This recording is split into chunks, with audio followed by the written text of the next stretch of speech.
तुम भोजन की तैयारी करो, मैं तत्काल वन जाकर भोजन हेतु कुछ आखेट कर लाता हूँ।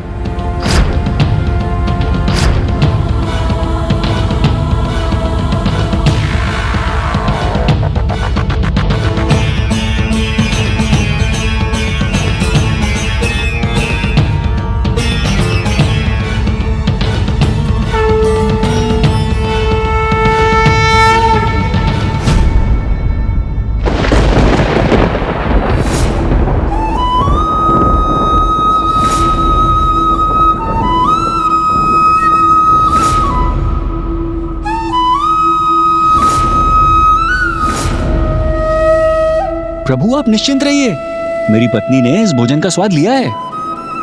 ये उचित प्रकार से बनाया गया है, स्वादिष्ट है।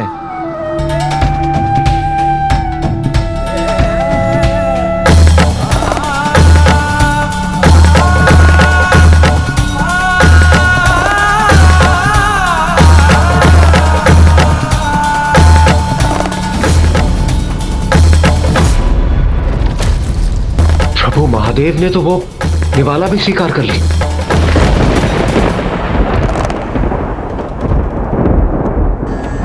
कोई भक्त निश्चल भक्ति भाव और सरल प्रेम से अपने प्रभु को जो भी परोसेंगे, प्रभु कभी उसे अस्वीकार नहीं कर सकते। ऐसे निर्मल प्रेम से प्रभु को परोसे जाने वाला धान का एक दाना भी पर्याप्त है, और बिना प्रेम और निष्ठा से परोसे जाने वाले नाना प्रकार के व्यंजन भी उन्हें संतुष्ट नहीं करते। ऐसे है मेरे स्वामी, मेरे भोलेनाथ, जिनके समक्ष यदि मैं अत्यंत स्वादिष्ट पकवान भी प्रस्तुत कर दूं, तो भी वो फलाहार करने में ही रुचि रखते हैं। किंतु आज उन्होंने अपने भक्तों का मन रखने के लिए तामसिक भोजन भी सहर्ष स्वीकार कर लिया है। प्रभु कैसी भूल हो गई हमसे, आपको भोजन तो ग्रहण करा दिया, किंतु आपके लिए जल लाना ही भूल गए। लीजिए प्रभु, जल ग्रहण कीजिए।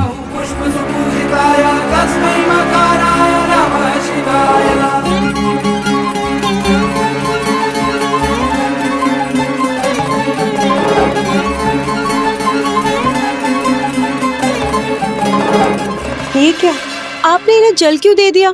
अभी तो हमने इन्हें मिष्ठान ही परोसा नहीं है। प्रभु हमें दीजिए, हम शीघ्र मिष्ठान लेके आते हैं।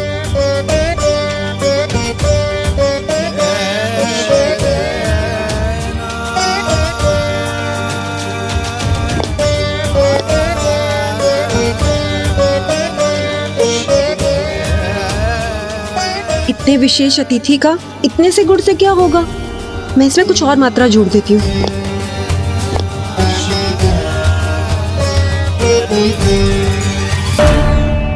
प्रभु मिष्ठान के नाम पर हमारे पास ये गुड़ ही है, आशा है आपको ये भाएगा।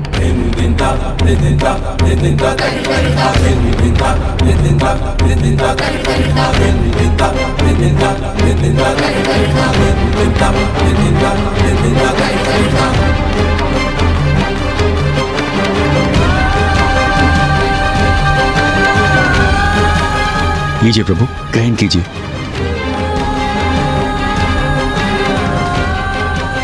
कैसा अनुपम प्रेम, कितना अनूठा सेवा भाव है इन भक्तों का,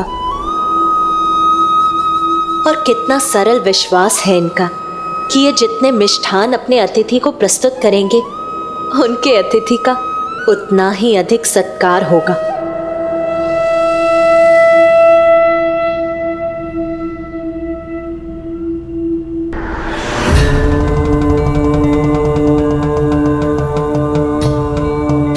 हमें क्षमा करें अतिथि देव, हमने आपके समक्ष भोजन और मिष्ठान तो प्रस्तुत कर दिए, किंतु आपके चरण नहीं धोए, जो हमें सर्वप्रथम करना चाहिए था।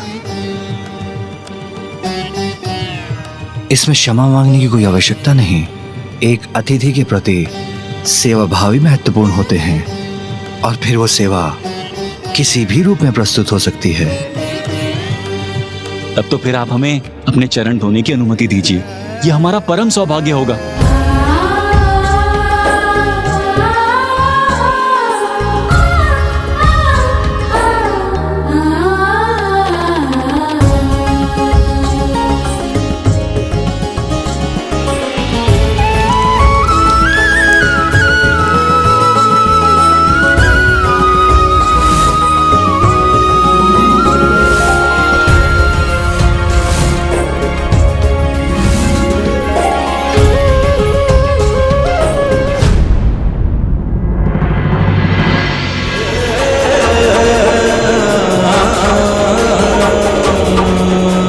ये क्या किया आपने?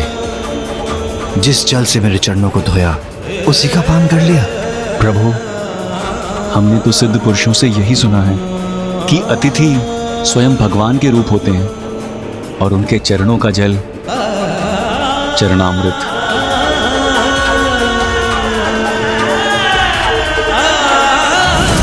जब प्रभु मात्र एक अतिथि के रूप में इनके समक्ष प्रस्तुत हुए हैं, तब ये दोनों इनका ऐसा सत्कार कर रहे हैं, ऐसा अनूठा सेवा भाव है इनका इनके प्रति। तो जब इन्हें ये ज्ञात होगा कि ये और कोई नहीं स्वयं उनके आराध्य है, तब तो ये दोनों उनकी सेवा में अपने प्राण ही न्यौछावर कर देंगे।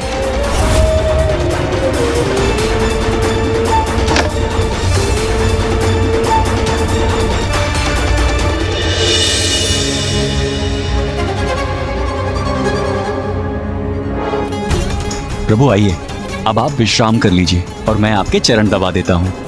और मैं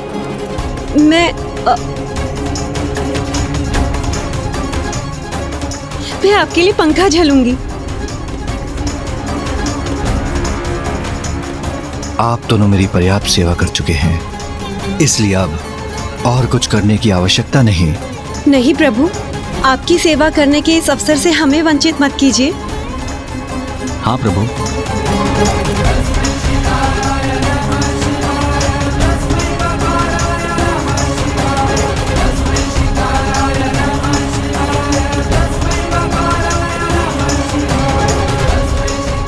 शीघ्र करो, पंखा चलाओ, पंखा चलाओ।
ये तो सिंह की गर्जना है। कोई ध्वनि उत्पन्न मत करो, अन्यथा अतिथि देव की निद्रा में व्यवधान आ जाएगा। ये मत भूलो कि इनकी सेवा और सुरक्षा दोनों ही हमारे परम दायित्व हैं।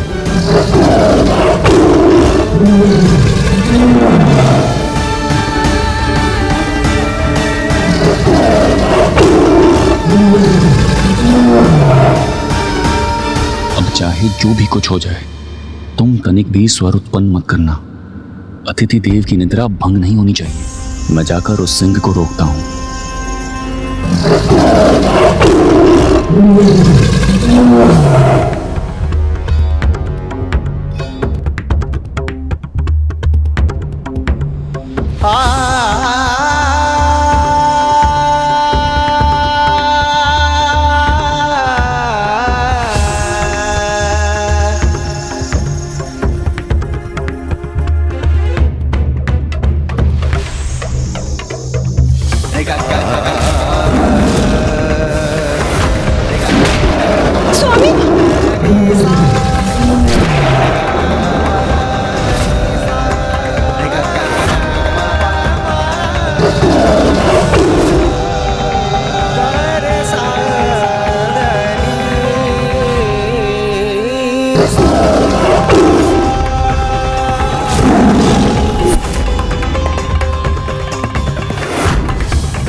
अब चाहे जो भी कुछ हो जाए, तुम तनिक भी स्वर उत्पन्न मत करना।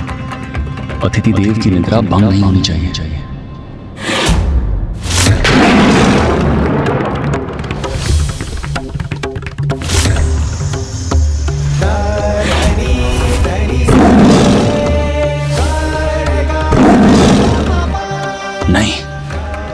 मैं प्रभु की निद्रा भंग नहीं होने दूंगा।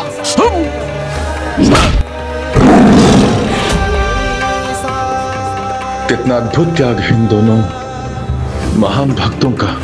ये तो अतिथि सत्कार की पराकाष्ठा है।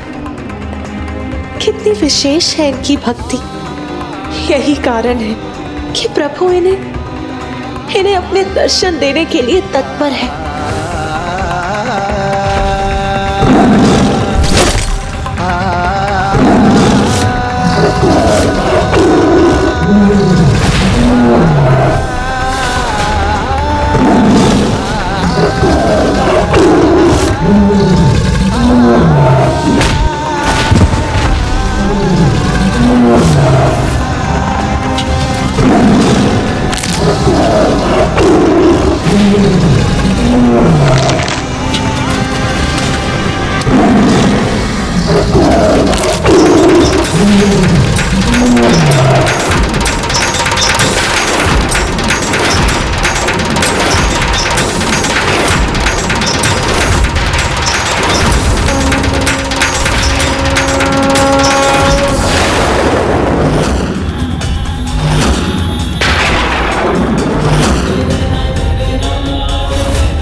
ये तो अतुलनीय है। उन दोनों ने ये प्रमाणित कर दिया कि वो प्रभु के दर्शन पाने के योग्य है। किंतु यही ना गौरी पुत्र कि किसी ने, स्वयं शिव शंकर शंभु ने भी इस स्थिति में कोई हस्तक्षेप क्यों नहीं किया? प्रभु की लीला इतनी शीघ्र कहाँ समझने में आती है? अभी तो और बहुत कुछ होना शेष था।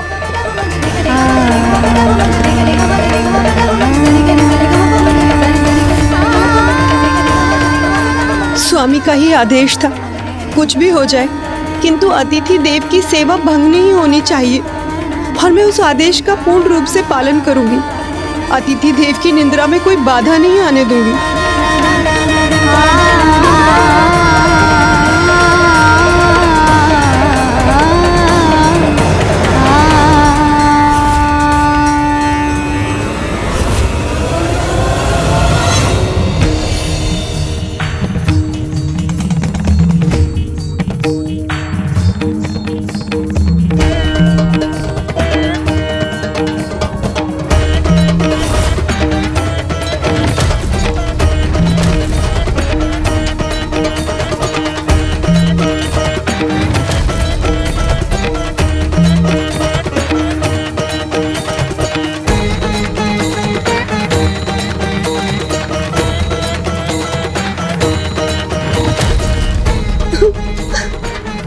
स्वामी,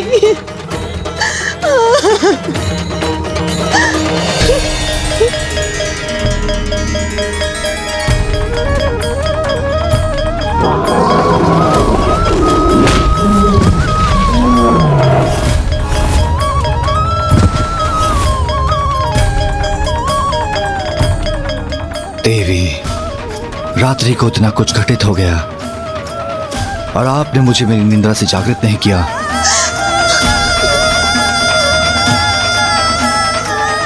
क्षमा कीजिएगा अतिथि देव, मेरे स्वामी की अंतिम इच्छा यही थी प्रभु कि आपको किसी प्रकार का कष्ट ना हो, और जिसका मैंने पूर्ण प्रयास किया है।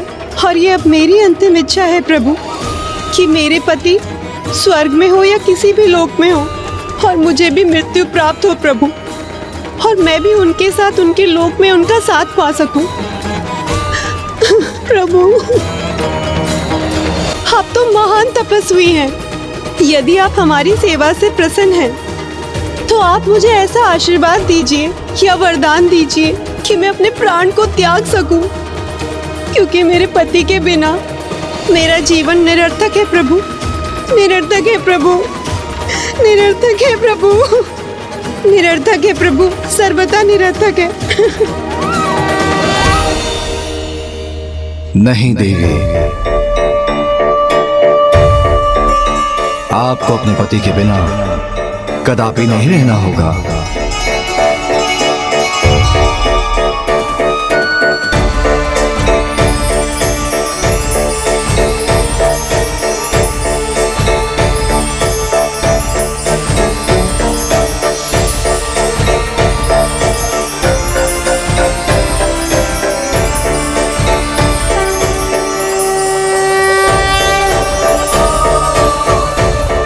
मैं जीवित हूँ। मुझे तो ऐसा स्मरण है जैसे सिंह ने मुझ पर आघात किया था। स्वामी स्वामी स्वामी आप ठीक हैं, आप जीवित हैं स्वामी।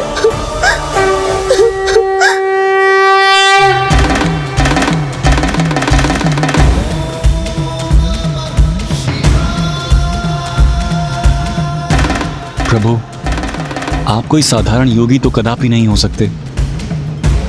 हे अतिथि देव, आप कोई सिद्ध पुरुष या कोई देवता हैं जिन्होंने हमें दर्शन देकर हमारे ऊपर बहुत बड़ा उपकार किया है।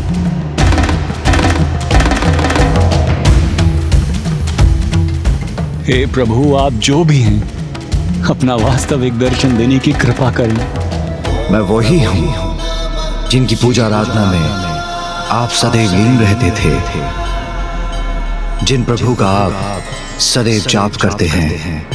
वही शिव हूँ मैं, वही शिव हूँ मैं, वही शिव हूँ मैं।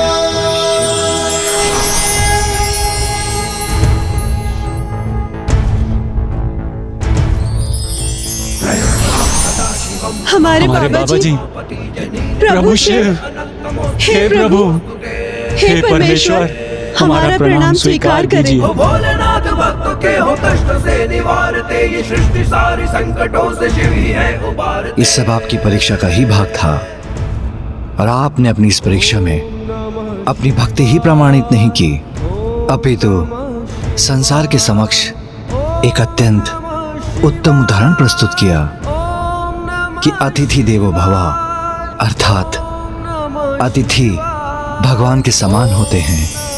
और आप दोनों ने जिस प्रकार मेरी सेवा की है, उसके फलस्वरूप मैं आपको वरदान देता हूँ, आप अपने भावी जन्म में संसार के प्रतापी राजा नल और अत्यंत सौंदर्य संपन्न देवी दमयंती के रूप में जन्म लेंगी, और मैं स्वयं दिव्य हंस का रूप लेकर आप दोनों का मिलन कराऊंगा।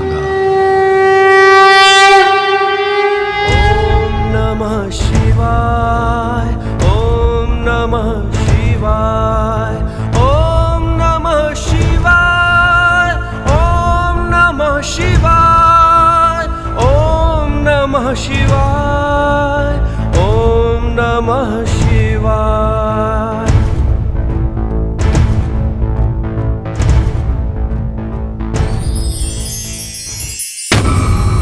करते हैं। तुम भोजन की तैयारी करो, मैं तत्काल वन जाकर भोजन हेतु कुछ आखेट कर लाता हूँ। किंतु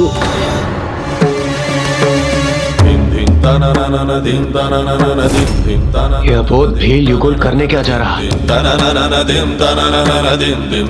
ये क्या महादेव को तामसिक आहार प्रस्तुत करेगा? स्वामी भोलेनाथ है तो उनके ये भक्त भी अत्यंत भोले हैं, जिन्हें तो ये भी ज्ञात नहीं कि स्वामी भोजन में क्या स्वीकार करते हैं और क्या नहीं।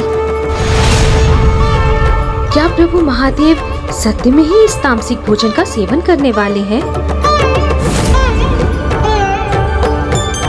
स्वामी, क्या महादेव वास्तव में ये भोजन स्वीकार करेंगे?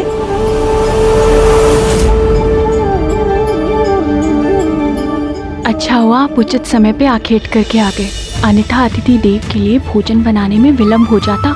किंतु भोजन है तो स्वादिष्ट ना। मैंने तो इसे ऐसे ही पकाया जैसे सदैव पकाती हूँ। किंतु इस समय अधिक ध्यान रखना होगा, ये बड़े ही महान योगी प्रतीत होते हैं, हम इन्हें स्वादहीन भोजन कैसे परोस सकते हैं? अच्छा, तो पहले मैं स्वयं ही चख लेती हूँ।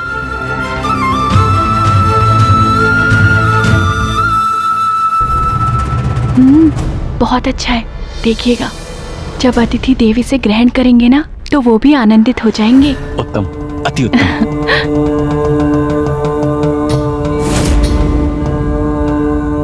प्रभु महादेव को अशुद्ध भोजन प्रस्तुत कर रहे हैं ये दोनों। कैसी अज्ञानता है।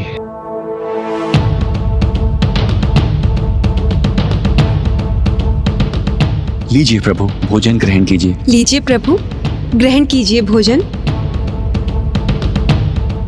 तुम भोजन की तैयारी करो, मैं तत्काल वन जाकर भोजन हेतु कुछ आखेट कर लाता हूँ।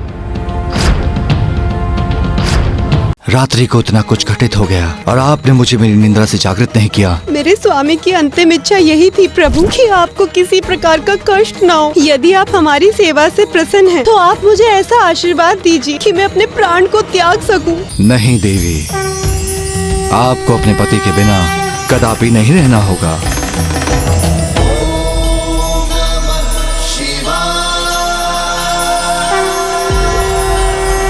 उछाल में यहाँ से सीधा लंका पहुँच सकता हूँ। अब लंकेश को प्रभु के आत्मलिंग के साथ लंका पहुंचने से रोकने का ये मेरा अंतिम अवसर है। क्या प्रभु महादेव के आत्मलिंग पर हो जाएगा सदा के लिए लंकेश रावण का अधिकार, या फिर श्री गणेश करेंगे इसका घातक प्रतिकार? देखिए श्री विघ्नहर्ता गणेश में।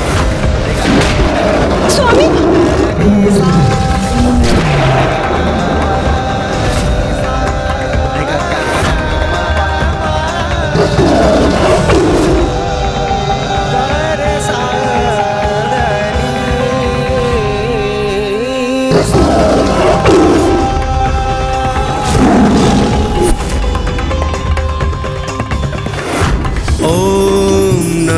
शिवाय, ओम नमः शिवाय, ओम नमः शिवाय। प्रणाम प्रभु यतिनाथ।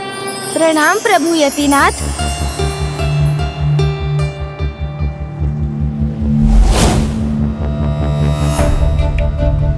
प्रभु आपकी ही इच्छा और आपके ही उपकार से मैंने इन आत्मलिंग को प्राप्त किया है और आपके ही इच्छा अनुसार मैं आत्मलिंग को लेकर गोकर्ण पहुंच चुका हूं और अब मुझे आपके दर्शन भी प्राप्त हो गए। तो अविलंब मैं लंका के लिए प्रस्थान करूंगा और आपकी कृपा से एक ही उछाल में लंका भी पहुंच जाऊंगा। लंकेश रावण ऐसा इसलिए कह रहे हैं ताकि प्रभु यतिनाथ उनके मार्ग में कोई अवरोध उत्पन्न ना करें और वो बड़ी ही सरलता से बिना किसी कठिनाई के लंका पहुंच सके। क्यों तुम यहाँ से तत्काल प्रस्थान करोगे लंकेश? हाँ प्रभु। एक निष्ठावान ब्राह्मण होने के नाते स्वच्छ होकर संध्या वंदना नहीं करोगे?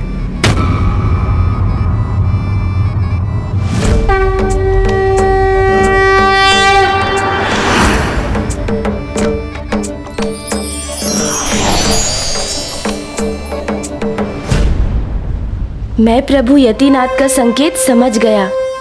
अब लंकेश को प्रभु के आत्मलिंग के साथ लंका पहुंचने से रोकने का ये मेरा अंतिम अवसर है। मुझे अपने प्रबल प्रयास करने होंगे।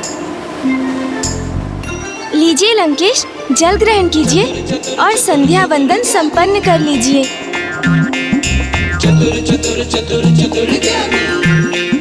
नहीं गौरीपुत्र, अब और जल नहीं। मेरा उदर अब जल से भर चुका है। अर्थात अब मेरी युक्ति सफल होने का समय आ गया है। प्रतीत होता है लंकेश को लघु शंका का आभास हो चुका है। मेरे विचार से तो मुझे क्षण भर का भी विलंब नहीं करना चाहिए। संध्या वंदन मैं लंका पहुंचकर ही कर लूंगा, प्रभु के आत्मलिंग को लंका स्थापित करने के उपरांत। किंतु मुझे तो प्रतीत हुआ था लंकेश को लघु शंका आ जाएगी।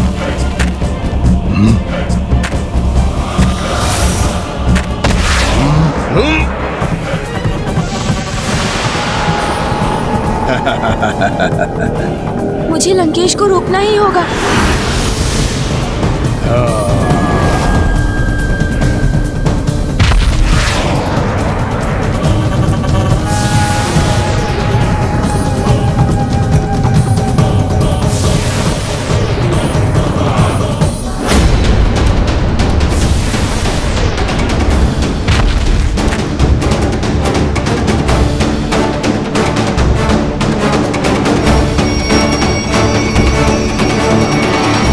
महादेव के आत्मलिंग के साथ लंका लौटने पर मैं तुम्हारा स्वागत करती हूँ पुत्र लंकेश।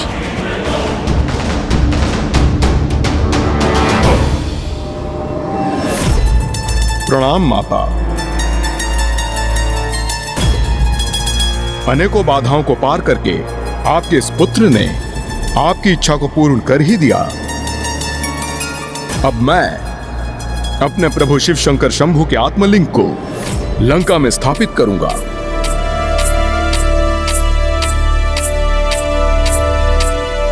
जय शिव शंकर शंभू।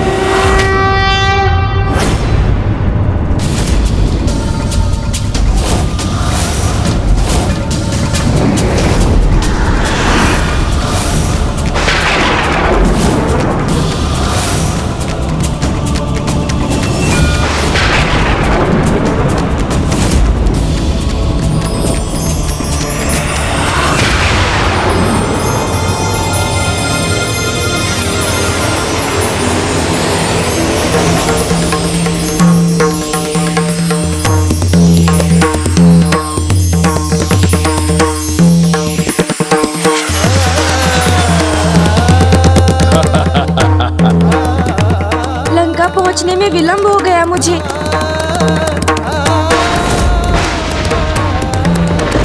और प्रभु के आत्मलिंग के लंका में स्थापित होने के कारण कैलाश अब अपनी दिव्य आभा से वंचित हो रहा है।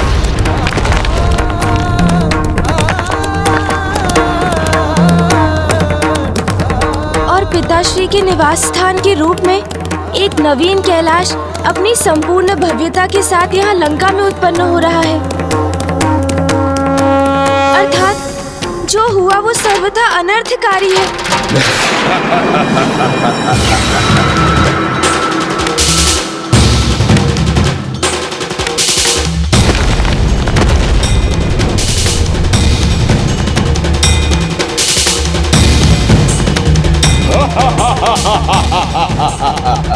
प्रभु के आत्मलिंग को लंका में स्थापित कर ही दिया मैंने।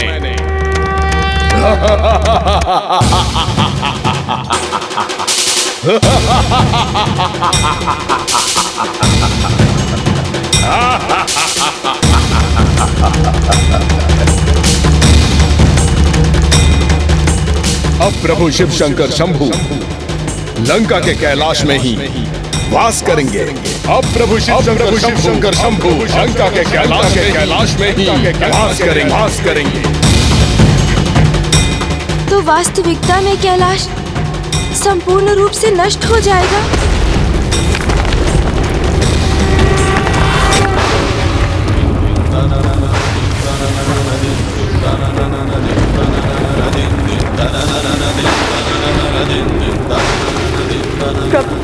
प्रभु कैलाश पर छाए संकट को दूर कीजिए प्रभु।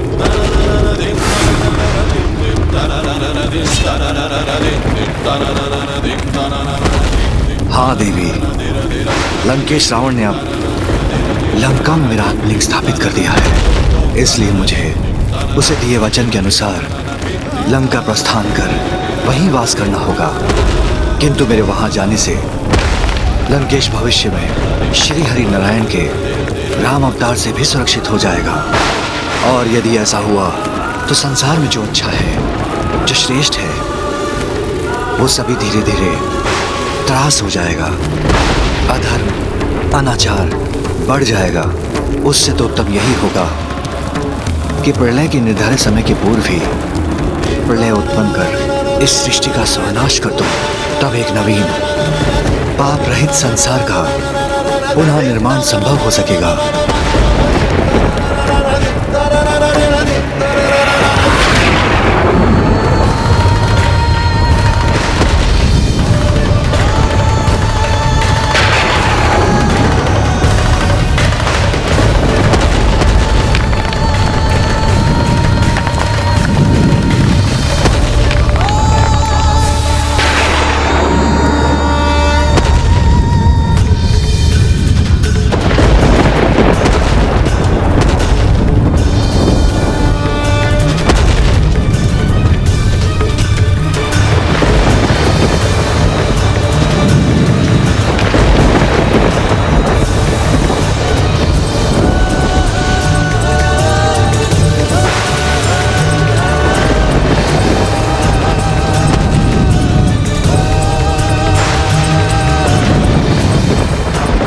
प्रलय के आरंभ के संकेत है।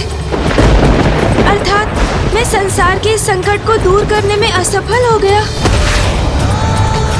लंकेश रावण को प्रभु के आत्मलिंग के साथ लंका पहुंचने से रोक नहीं सका मैं।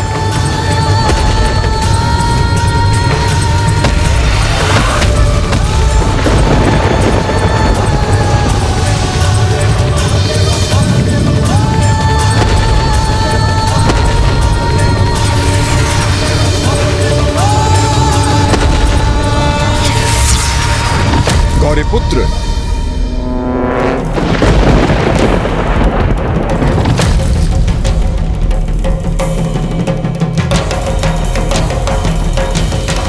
ओह, ये तो मेरी भविष्य की कल्पना मात्र थी।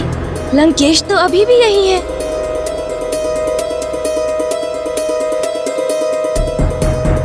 अब मुझे एक क्षण कभी विलंब नहीं करना चाहिए गौरीपुत्र। संध्या वंदन तो मैं लंका पहुंचकर ही करूंगा, आत्मलिंग को वहां स्थापित करने के उपरांत।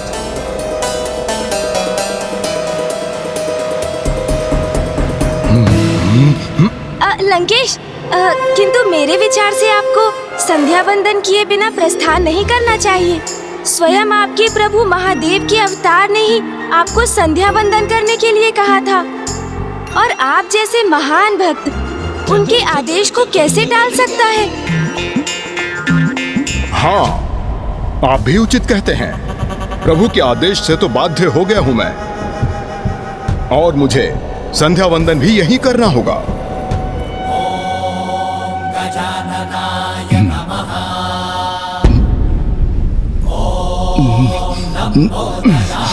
और फिर मुझे लघु शंका भी जाना होगा।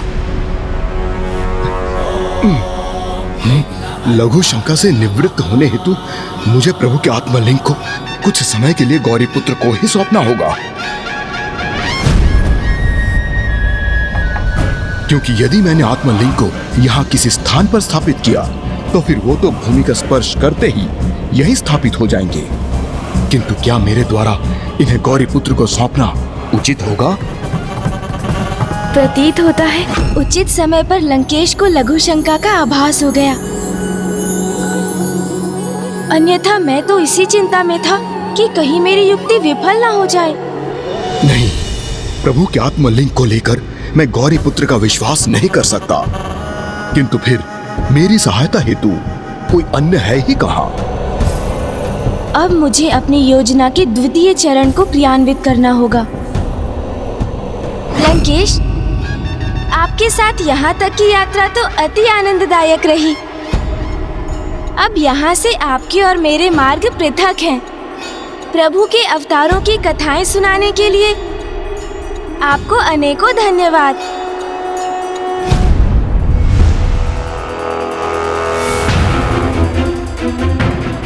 क्या मैं इन पर विश्वास कर इन्हें कुछ समय के लिए रोक लूं? अन्यथा जाने दूं गौरीपुत्र को? अब मुझे जाना होगा। आगे वही होगा जो प्रभु महादेव की इच्छा होगी।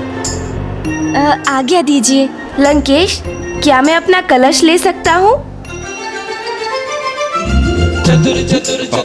हाँ, गौरीपुत्र।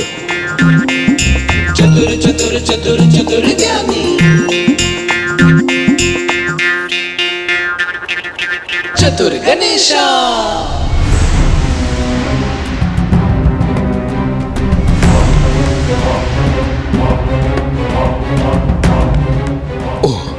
अत्यंत तीव्र लघु शंका का आभास हो रहा है मुझे। कदाचित मैंने कुछ अधिक ही जल ग्रहण कर लिया। मुझे गौरीपुत्र को ही रोक लेना चाहिए। गौरीपुत्र, गौरीपुत्र तो इतने शीघ्र चले भी गए यहाँ से। अब मैं क्या करूं? शीघ्र ही मुझे कोई उपाय ढूंढना होगा, अन्यथा विकट स्थिति उत्पन्न हो जाएगी। कोई है यहाँ? मुझे सहायता चाहिए। कोई है?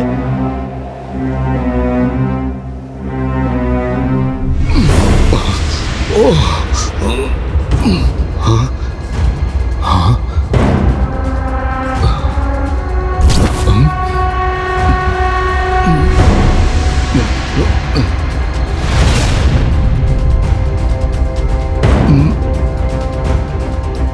जहां मेरा आत्मलिंग थल का स्पर्श करेगा वो सदा के लिए वही स्थापित हो जाएगा।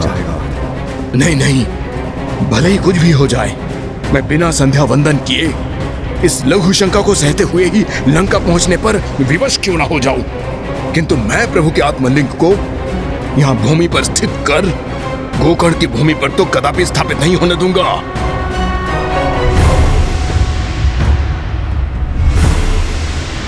आप ऐसे कैसे नहीं होने देंगे लंकेश? क्योंकि होगा तो वही ना जो प्रभु की इच्छा होगी।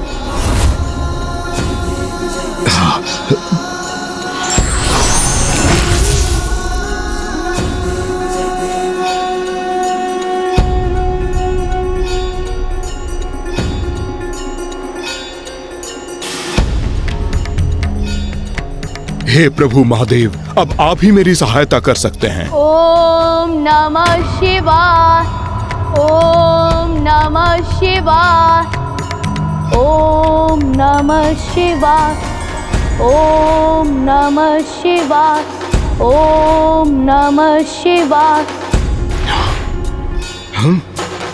ओम नमः शिवाय। किसी का तो आगमन हुआ है यहाँ। प्रभु को अनेकों धन्यवाद। ओम नमः शिवाय। ये तो कोई भोला भाला धार्मिक बालक है जिस पे मैं विश्वास कर सकता हूँ। अवश्य प्रभु शिव शंकर शंभू मेरे साथ हैं जो इसको मेरे लिए भेजा। नमः शिवाय, ओम नमः शिवाय, ओम नमः। कौन है आप और आपने मेरा मार्ग क्यों रोका है? भयभीत ना हो बालक, मैं तुम्हें क्षति पहुंचाने नहीं आया हूँ। मैं तुमसे सहायता मांगने का इच्छुक हूँ। आप जैसे महान अत्यंत बलशाली दिखने वाले योद्धा को भला मुझ जैसे छोटे दुर्बल निर्धन ब्राह्मण बालक की क्या सहायता चाहिए? मात्र इतना ही करना है तुम्हें कि शिवलिंग को कुछ समय तक अपने हाथों में थाम कर रखना है, जिससे मैं स्वच्छ होकर अपना संध्या वंदन पूर्ण कर सकूं। किंतु संध्या वंदन तो मुझे भी पूर्ण करना है। मेरी तो प्रभु के नाम की जाप की 5 माला ही शेष है। नहीं बालक, अब तो तुम ये मेरे संध्या वंदन के बाद ही कर सकोगे, क्योंकि मुझे शीघ्र संध्या वंदन कर सूर्यास्त के पूर्व यहाँ से बहुत दूर पहुँचना है।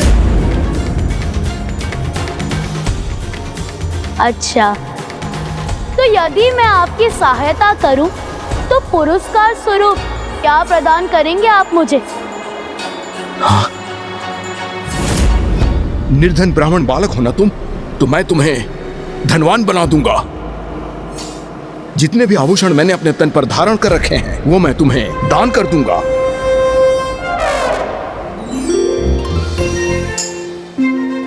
वो ही नहीं, अपने भुजबंद और अन्य आभूषण भी दे दूंगा तुम्हें। इतने में भी संतुष्ट नहीं हो तुम? तो मैं तुम्हें उपहार स्वरूप अपना ये मुकुट दान दे दूंगा। ये लो, शीघ्र करो।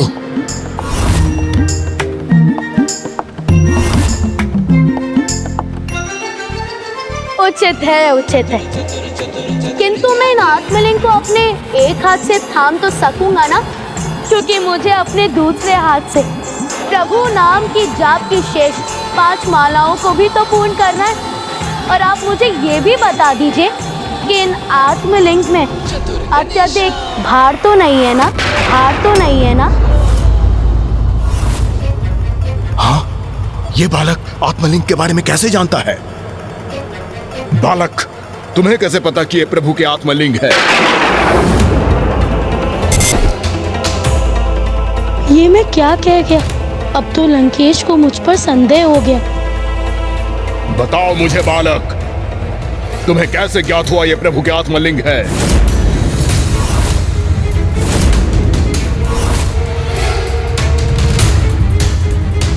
योद्धा जी, मैं भोला हूँ, बालक हूँ, किंतु ना समझने। ऐसी अनुपम दिव्यता संपन्न शिवलिंग कोई साधारण शिवलिंग तो नहीं हो सकती। वो अवश्य प्रभु की आत्मलिंग ही होंगे ना? किंतु यदि आपको मुझसे सहायता नहीं चाहिए तो मैं प्रस्थान करता हूँ। चतुर गणेश। ओम नमः शिवाय। रुको।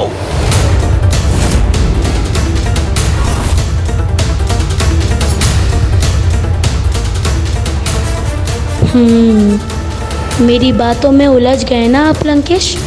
तो अब देखिए मैं क्या करता हूँ। देव ने इन अबोध भील और भीली की पूजा स्वीकार की, उससे तो 33 कोटि देवता भी समझ गए होंगे कि यदि भक्ति भाव में शुद्धि है तो भगवान भक्त की भक्ति को किसी भी रूप में स्वीकार कर ही लेते हैं। और इस उदाहरण से उन्होंने संसार के समक्ष श्रेष्ठ जीवन का एक नवीन सूत्र भी उजागर किया। अतिथि का सत्कार उसी भाव और श्रद्धा से किया जाना चाहिए जिस श्रद्धा और निष्ठा से हम प्रभु की सेवा करते हैं। हाँ गौरी पुत्र, इसलिए तो मेरी लंका नगरी में जो भी आगंतुक आता है वो रिक्त हाथ वहाँ से नहीं जाता। मैं तो सदैव प्रभु की सीख का पालन करता हूँ। प्रभु, तो आइए हम शीघ्रता से प्रभु की स्तुति कर उनके दर्शन प्राप्त कर लें, फिर मुझे भी यहाँ से प्रस्थान करना होगा। अवश्य लंकेश। त्र्यंबकं सदाशिवं नमामि हे उमापति। जय नीलकंठ जय अनंत नमोस्तुते नमोस्तुते। हो भोलेनाथ भक्तों के हो कष्टों से निवारते, ये सृष्टि सारे संकटों से शिव ही है उबारते। ओम नमः शिवाय, ओम नमः शिवाय।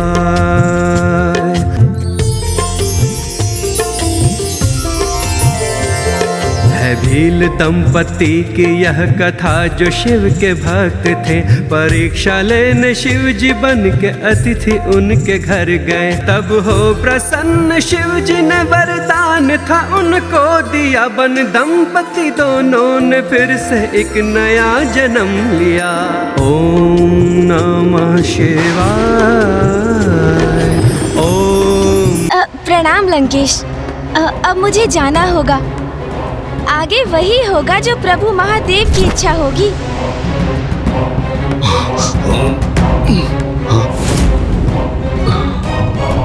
इस प्रकार आपकी सहायता करने में सक्षम हो सकूंगा। मात्र इतना ही करना है तुम्हें कि शिवलिंग को कुछ समय तक अपने हाथों में थाम कर रखना है, जिससे मैं स्वच्छ होकर अपना संध्या वंदन पूर्ण कर सकूं। ये लो, शीघ्र करो। मैं अधिक समय तक इन्हें नहीं संभाल सकूंगा। बस कुछ समय के लिए संभाल लो, मैं अब भी लौट कर आता हूँ। नहीं बालक, मैं आ रहा हूँ। क्या प्रभु महादेव के आत्मलिंग पर हो जाएगा सदा के लिए लंकेश रावण का अधिकार, या फिर श्री गणेश करेंगे इसका घातक प्रतिकार? देखिए श्री विघ्नहर्ता गणेश। आप लौट आएंगे ना? हाँ। यदि आप नहीं आए तो फिर मैं इसे भूमि पर ही स्थित कर दूंगा। उचित है, यदि मैं तब तक नहीं आया तो यही कहीं स्थित कर देना। उचित है, तो आप 5 घड़ियों में लौट आइए। हाँ। अन्यथा मैं इन्हें यहीं कहीं स्थित करने पर विवश हो जाऊंगा। ये स्वीकार है ना आपको? हाँ हाँ, स्वीकार है, किंतु ऐसा कदापि नहीं होगा। उससे पूर्व भी मैं लौट आऊंगा।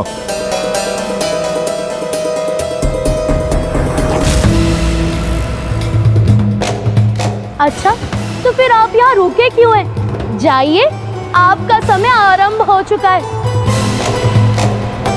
ओम नमः शिवाय, ओम नमः शिवाय।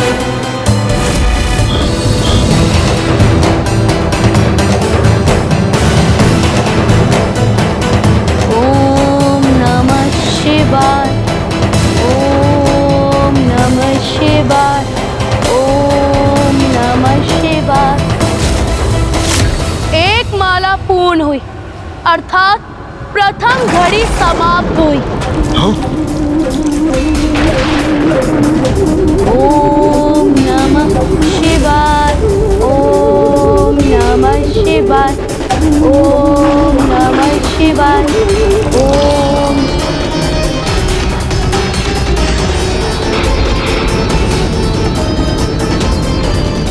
दूसरी माला के जाप के साथ दूसरी घड़ी भी समाप्त हुई।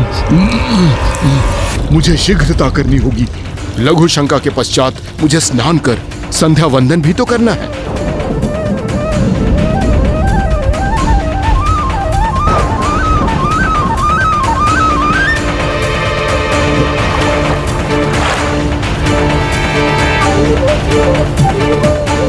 अब तीसरी घड़ी भी समाप्त हो गई।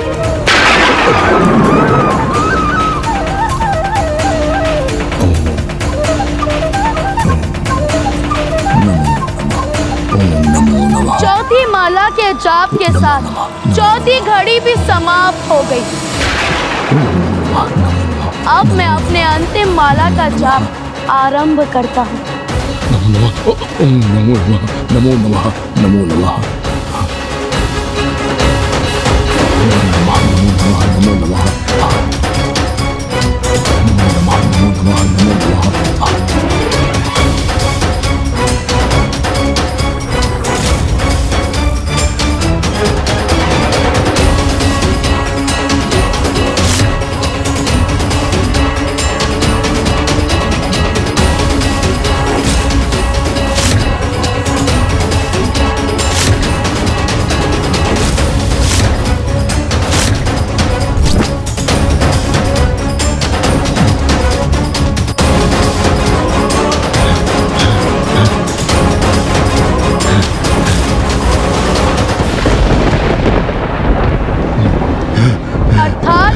मेरी 5वीं माला भी पूर्ण हुई। अब 5 घड़ियों का समय समाप्त हुआ। नहीं, नहीं बालक, मैं आ रहा हूँ। आत्मलिंग को भूमि पर स्थित मत करना। तुम मेरा आत्मलिंग अपने साथ अवश्य ले जा सकते हो रावण, किंतु स्मरण रखना, आज सूर्यास्त से पूर्व तुम्हारी इच्छा के अनुसार जहां मेरा आत्मलिंग थल का स्पर्श करेगा वो सदा के लिए वही स्थापित हो जाएगा।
प्रभु का आत्मलिंग यहाँ स्थापित नहीं हो सकता, नहीं हो सकता।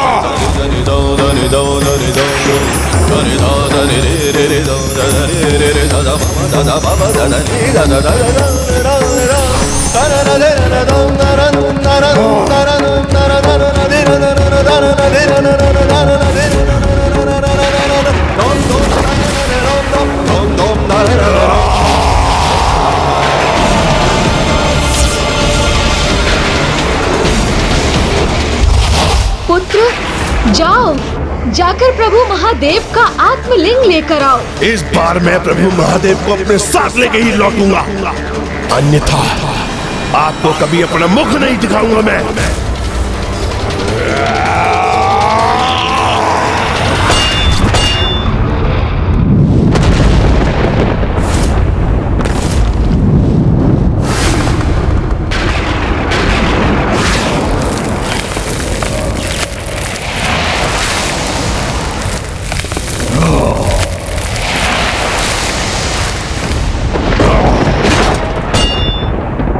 मैं प्रभु के आत्मलिंग को यहाँ कदापि स्थित नहीं होने दूंगा, अपने साथ लंका ले जाकर ही रहूंगा।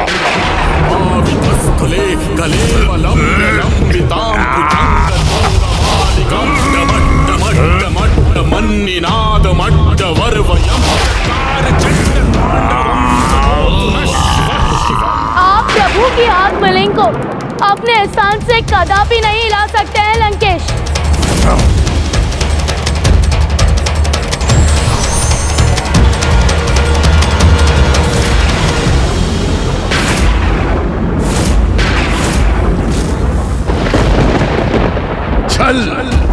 छल हुआ है मेरे साथ। दशानन, जल ग्रहण कीजिए, जल ग्रहण कीजिए, जल ग्रहण कीजिए, आप जल ग्रहण कीजिए, आप जल ग्रहण कीजिए। जितना जल ग्रहण कर सकते हैं कर लीजिए। गौरी पुत्र, आप मुझे छलने के लिए मेरे साथ बने रहे। नहीं लंकेश, मैं इस संपूर्ण समय आपके साथ इसलिए था जिससे आप आत्मलिंग को लंका ले जाने की भूल ना करें। अन्यथा आपको दिए वचन के अनुसार प्रभु महादेव अपना निवास परिवर्तित करने पर विवश हो जाते, जिसका एकमात्र परिणाम होता प्रलय। नहीं गौरी पुत्र, भूल तो आपसे हो रही है, क्योंकि प्रलय तो अब आएगा जब कोई भी मुझे इन प्रभु के आत्मलिंग को लंका ले जाने से रोकेगा।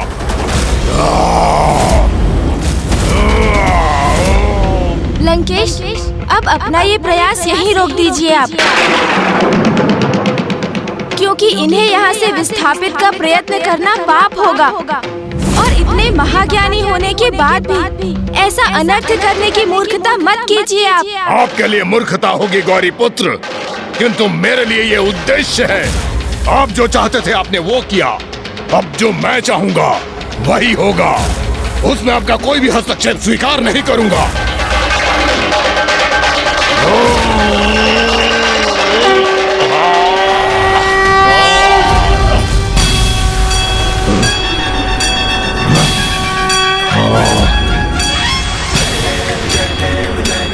मैंने तो आपको पूर्व में ही कहा था कि आप पिताश्री के आत्मलिंग को इस स्थान से कदापि नहीं हिला सकेंगे। अपने इन्हीं हाथों से मैंने कैलाश को उसके स्थान से उठा लिया था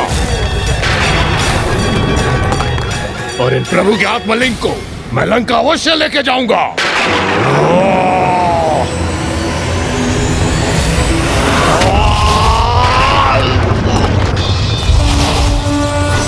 वहीं रुक जाइए लंकेश, क्योंकि जो कुछ भी हुआ प्रभु महादेव की इच्छा से ही हुआ, इसलिए उनकी इच्छा के विरुद्ध जाने का दुस्साहस मत कीजिए आप। अन्यथा जो आप करने जा रहे हैं उसका दुष्परिणाम भुगतना होगा आपको। नहीं, अब कोई नहीं रोक सकता मुझे, ना ही आपका छल और ना ही आपका भयभीत करने का प्रयास।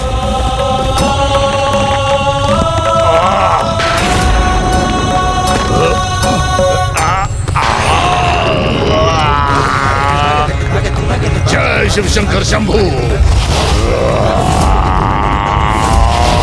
लंकेश, आप जो कर रहे हैं सर्वथा अनुचित है। वो उन सभी सीखों के विपरीत जा रहे हैं आप, जिनका उल्लेख आपने प्रभु शिव के अवतारों की कथाओं में स्वयं किया था लंकेश।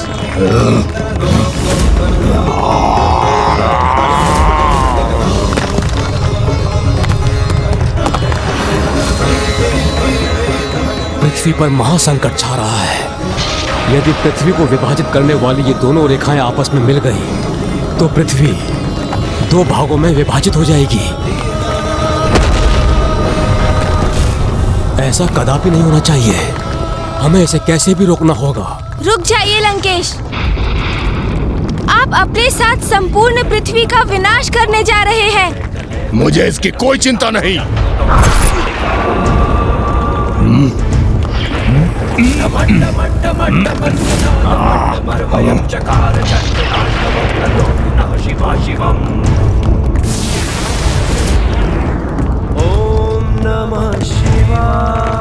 लंकेश ने तो जैसे निश्चय ही कर लिया है कि वो अपनी हट में पृथ्वी का विनाश ही कर देगा।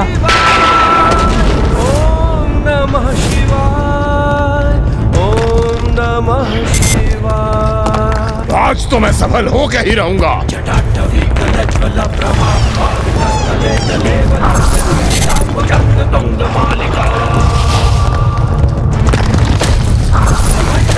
लंकेश, अब मैं आपको अंतिम चेतावनी दे रहा हूँ, रुक जाइए। नहीं गौरी पुत्र, आपने छल किया है मुझसे और अब आपकी अथवा किसी की भी चेतावनी का कोई प्रभाव नहीं होगा मुझ पे।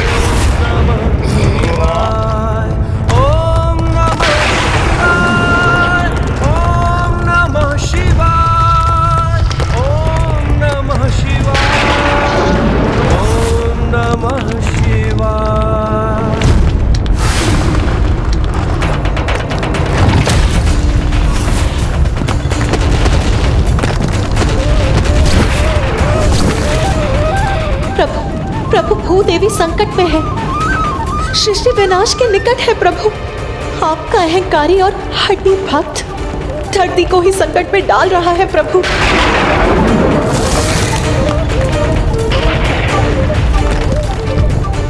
अनेकों चेतावनी दे चुका हूँ मैं आपको दशानन, किंतु अब मैं आपके रुकने की और प्रतीक्षा कदापि नहीं करूँगा। आपको आपकी इस उद्दंडता का उचित दंड दूंगा मैं।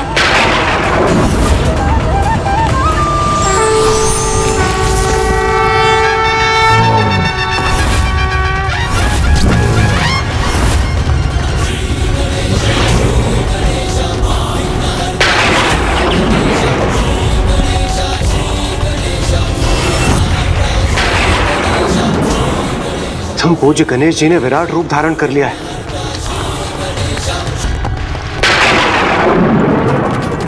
किंतु सृष्टि तो एक अत्यंत ही विकट संकट की ओर बढ़ रही है।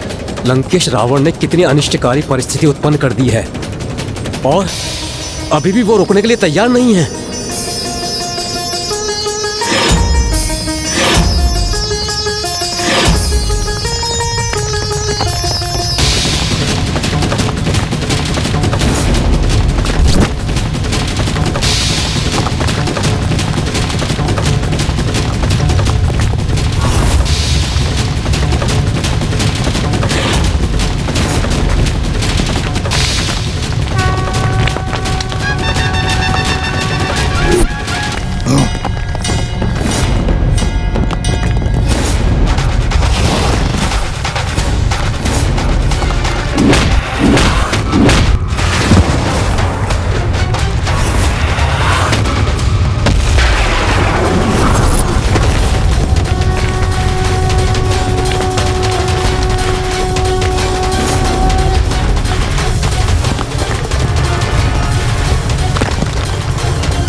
आज मुझे कोई नहीं रोक सकता, आप भी नहीं गौरी पुत्र।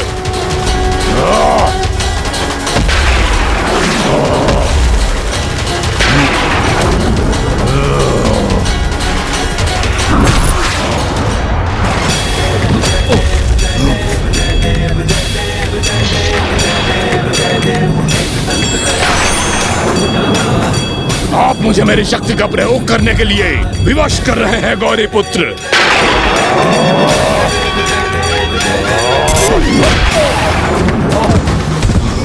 लंकेश, आपने मुझे प्रभु महादेव के 16 अवतारों की कथा सुनाकर उनके द्वारा नियत उत्तम जीवन के 16 सूत्रों को उजागर किया, किंतु स्वयं उनका पालन नहीं किया, अन्यथा आपकी ऐसी दुर्दशा नहीं होती। प्रथम कथा प्रभु पिपलाद की थी, जिन्होंने जगत को सीख दी। अपनी शक्ति के सदुपयोग के प्रति सभी को सदैव सजग रहना चाहिए, कभी उस शक्ति पर अहंकार नहीं करना चाहिए। किंतु प्रभु पिपलाद की सीख के विपरीत आपने अपनी शक्ति का अनियंत्रित प्रयोग कर महादेव के आत्मलिंग को यहाँ से विस्थापित करने की चेष्टा की, जबकि वो स्वयं प्रभु की इच्छा से ही यहाँ स्थापित हुए हैं। फिर प्रभु नंदेश्वर की कथा से ये सीख प्राप्त हुई, प्रभु की भक्ति को हृदय में धारण कर बढ़ने से किसी भी कार्य में सफलता प्राप्त हो सकती है।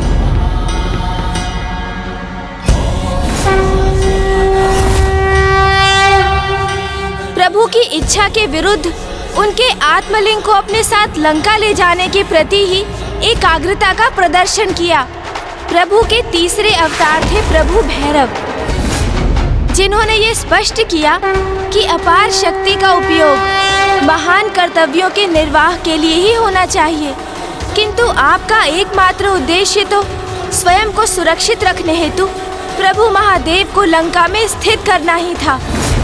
प्रभु के चौथे अवतार प्रभु वीरभद्र के माध्यम से उन्होंने ये स्थापित किया कि जो ज्ञानी और शक्तिशाली होते हैं उन्हें कभी भी निष्क्रिय रहकर अधर्म और अन्याय का मूक समर्थन नहीं करना चाहिए, किंतु आप तो महाज्ञानी और महाबली होते हुए भी स्वयं अधर्म के पथ पर ही अग्रसर रहे।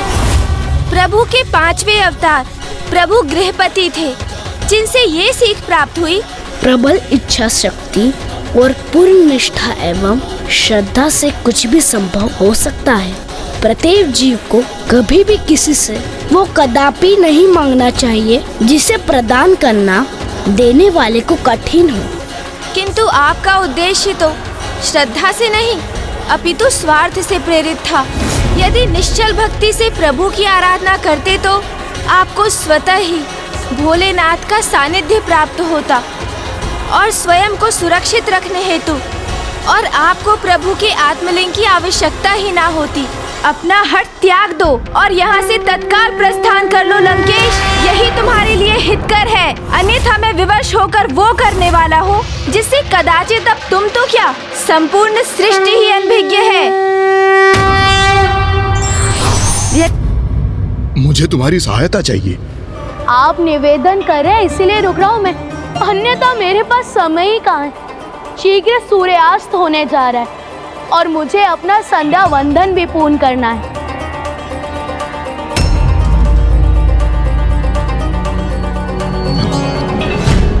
मैं अनुरोध करता हूँ कि आप इन्हें कुछ समय के लिए थाम लीजिए। आपको पूर्ण विश्वास है ना कि इनमें अधिक भार नहीं, मैं संभाल सकूंगा ना? नहीं नहीं, अधिक भार नहीं है इनमें, तुम बिल्कुल निश्चिंत रहो।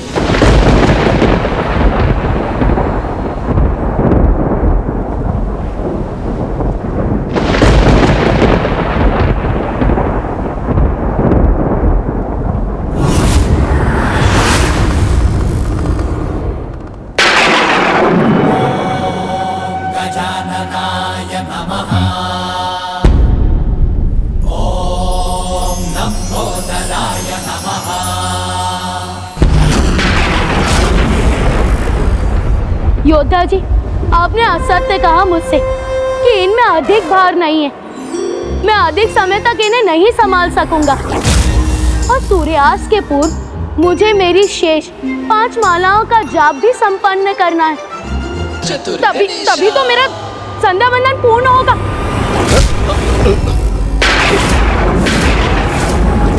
बस कुछ समय के लिए संभाल लो, मैं अभी लौट कर आता हूँ।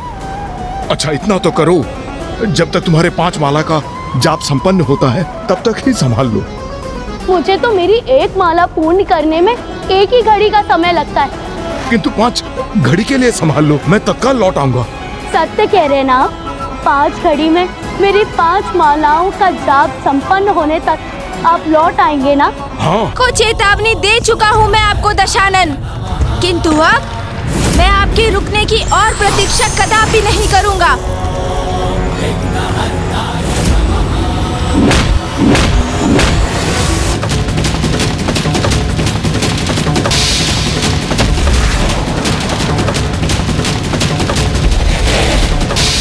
आप मुझे मेरी शक्ति का प्रयोग करने के लिए विवश कर रहे हैं गौरी पुत्र।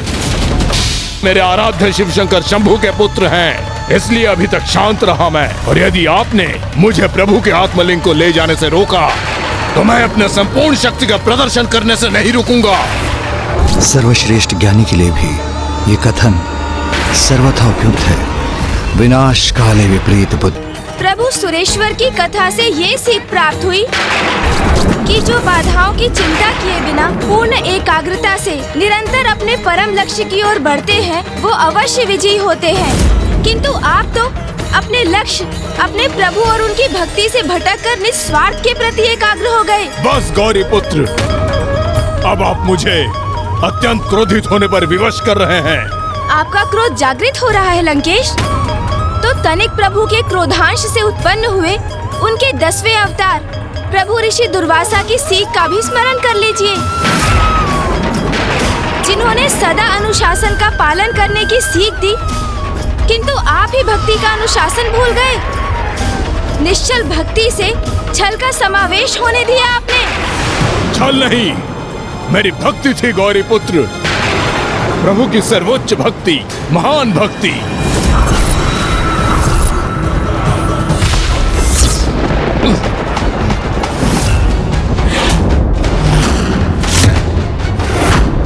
प्रभु के 11वें अवतार प्रभु अवधूत की सीख का स्मरण हुआ आपको? अहंकारी को उसका अहंकार उसकी वास्तविकता से परिचित कराता है, जिसके परिणाम स्वरूप कुछ ऐसे अहंकारी होते हैं जो उचित सीख प्राप्त कर स्वयं में परिवर्तन ले आते हैं, किंतु कुछ किसी भी सीख को प्राप्त करने में अक्षम रहते हैं और पूर्ण रूप से स्वयं पर अहंकार का प्रभाव होने देते हैं। अहंकार नहीं, विश्वास है कि मैं प्रभु का महानतम भक्त हूँ, तभी तो प्रभु के आत्मलिंग प्राप्त हुए थे मुझे, और उन आत्मलिंग को आपने मुझसे छल से छीना गौरी पुत्र। जो अपना नहीं है वो पराया है, उसके मोह से ही मात्सर्य अर्थात ईर्ष्या का जन्म होता है, और मात्सर्य सदा विनाश की ओर ही ले जाता है। प्रभु के 12वें अवतार प्रभु वृषभ ने इसके प्रति सावधान रहने की तो आपको सीख भी दी,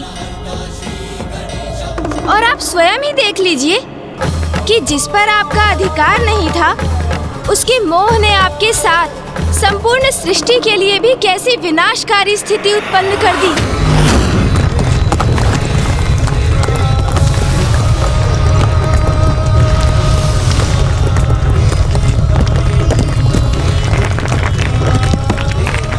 प्रभु के आत्मलिंग पर आए नहीं, मेरे हैं वो।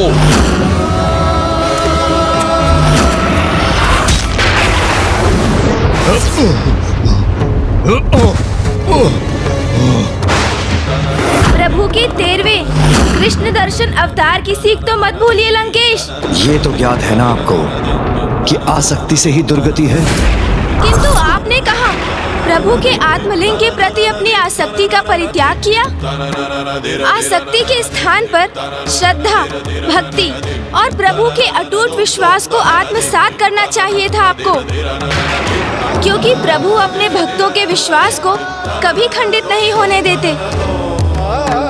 यही सीख थी ना प्रभु के 14वें अवतार प्रभु भिक्षुवर्य की।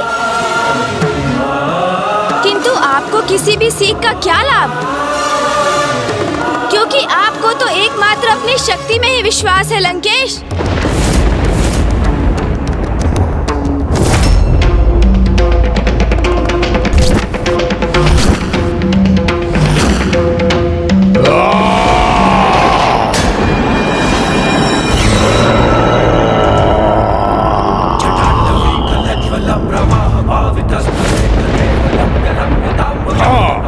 अवश्य है, क्योंकि शक्ति संपन्न हूँ मैं, अपार शक्ति है मुझ में, और उसका प्रयोग कब और कैसे करना है ये भी ज्ञात है मुझे।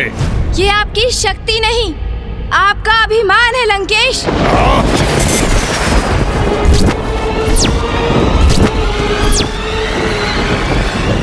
चंद्रहास? ये क्या? दशानन ने तो महादेव द्वारा दिए गए चंद्रहास को ही उनके पुत्र के समक्ष प्रकट कर लिया।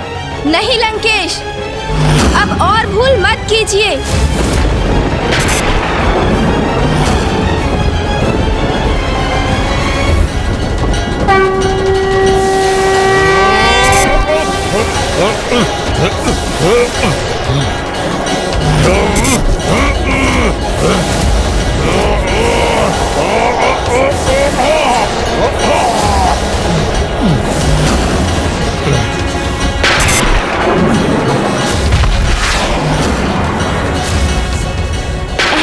लंकेश, तुम पिताश्री से प्राप्त चंद्रहास का प्रयोग अधर्म के लिए कदापि नहीं कर सकते।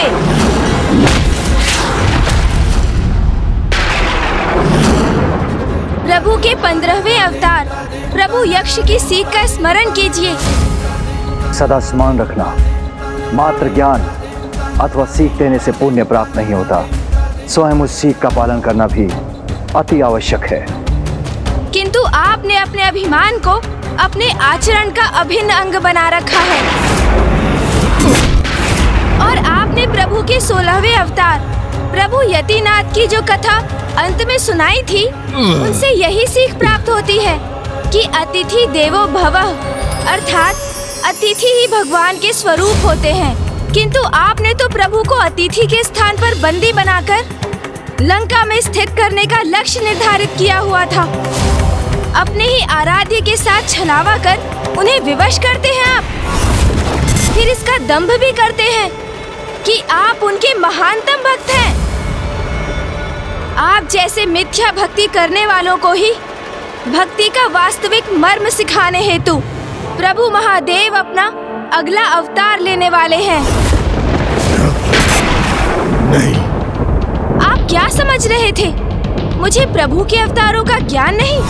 नहीं। मैं तो आपको मात्र लंका जाने से रोकने के लिए ही आपसे उनके अवतारों की कथाओं का श्रवण कर रहा था, क्योंकि मुझे तो प्रभु के वो अवतार भी ज्ञात हैं जो भविष्य में प्रकट होंगे, और प्रभु के अगले अवतार हैं प्रभु श्री राम के अनन्य भक्त महाबली हनुमान। महाबली हनुमान, महाबली हनुमान।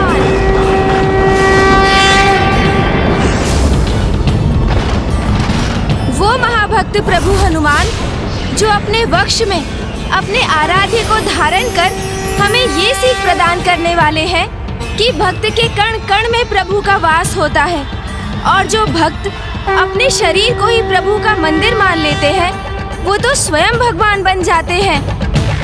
कदाचित उनकी भक्ति देखकर आपको निश्चल भक्ति का महत्व समझ में आएगा।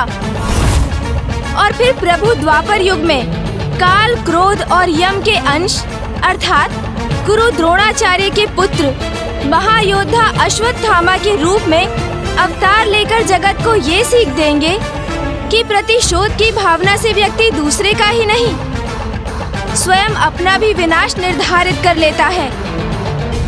और प्रभु के 19वें अवतार होंगे प्रभु किरात, जो एक वनवासी के रूप में धर्मपरायण योद्धा पांडु पुत्र अर्जुन की परीक्षा लेने के उपरांत उन्हें पशुपति अस्त्र प्रदान करेंगे और संसार को ये सीख देंगे कि वास्तविक योद्धा वो होता है जो अपने पराक्रम से युद्ध भूमि में विजय तो प्राप्त करता ही है, प्रभु के हृदय में भी अपना स्थान बनाने में सफल होता है।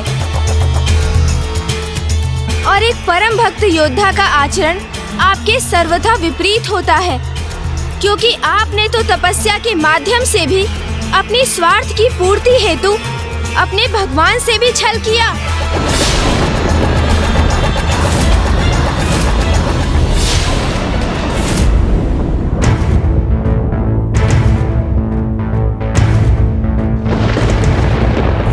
त्र्यंबकं सदाशिवं नमामि है उमापति जय नीलकंठ जय अनंत नमोस्तुते नमोस्तुते। हो भोलेनाथ भक्त के हो कष्ट से निवारते, ये सृष्टि सारी संकटों से शिव ही है उबारते।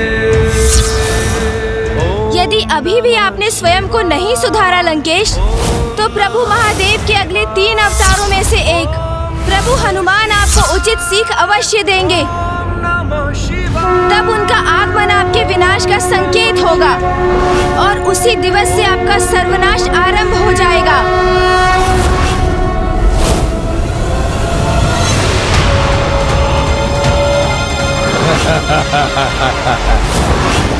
ये सब कहकर आप मुझे भयभीत कर रहे हैं गौरी पुत्र, किंतु ऐसा कुछ भी नहीं होगा, क्योंकि कोई भी शक्ति, कोई भी अवतार मुझे लंकेश रावण को कोई क्षति नहीं पहुंचा सकता। ये दशानन तो अपनी हट पर अड़ा है। अब प्रथम पूज्य गणेश जी दशानन के साथ कैसा व्यवहार करेंगे?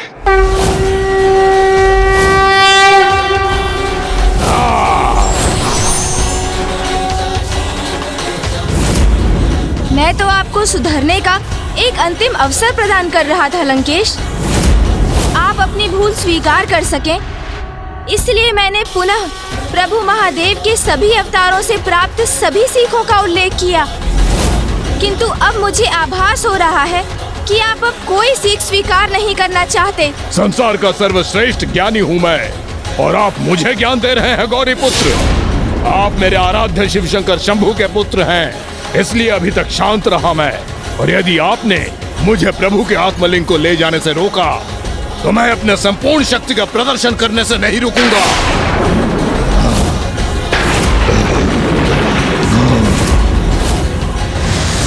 ये लंकेश तो सुधरने के स्थान पर पुनः अपने विनाश को आमंत्रित कर रहा है। सर्वश्रेष्ठ ज्ञानी के लिए भी ये कथन सर्वथा उपयुक्त है।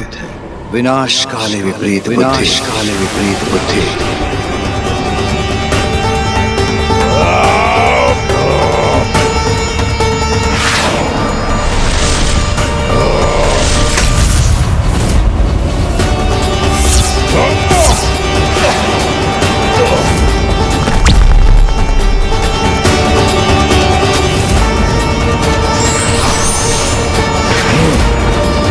सीख प्राप्त कर स्वयं को सुधारने में असमर्थ हो, उसे तो मात्र दंडित ही किया जा सकता है।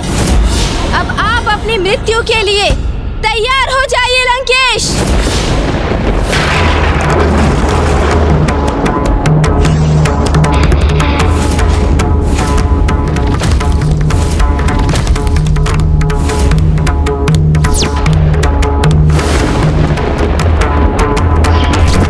यदि गौरी पुत्र प्रथम पूज्य गणेश जी ने दशानन का संहार कर दिया, तो प्रभु श्री हरि नारायण के श्री राम अवतार लेने का कोई कारण ही शेष नहीं रहेगा। प्रभु महादेव के समस्त अवतारों को प्रथम पूज्य गणेश जी ने तो लंकेश को दंडित करने से रोक दिया, किंतु क्रोधवश स्वयं वही करने जा रहे हैं। नहीं, कुछ नहीं हो सकता मुझे। प्रभु रोक लीजिए पुत्र गणेश को, अन्यथा ना ही प्रभु राम अवतार प्रकट होंगे और ना ही आपके प्रभु हनुमान के प्रकट होने का कोई कारण शेष रहेगा।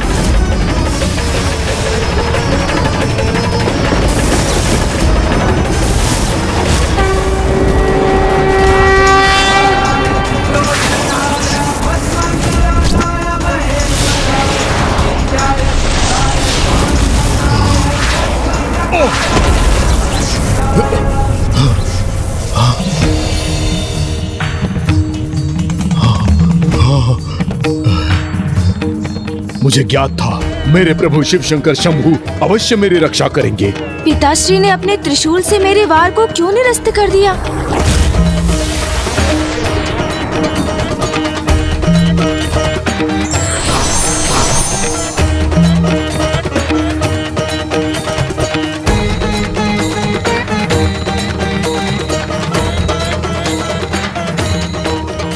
महादेव। पुत्र, लंकेश रावण को उसके अपराध का दंड प्राप्त हो चुका है। वो आत्मलिंग खो चुका है और यहीं से उसके पापों की गागर बिफरनी आरंभ हो चुकी है। किंतु हमें अभी भी उसे एक भूल सुधारने का अवसर प्रदान करना चाहिए।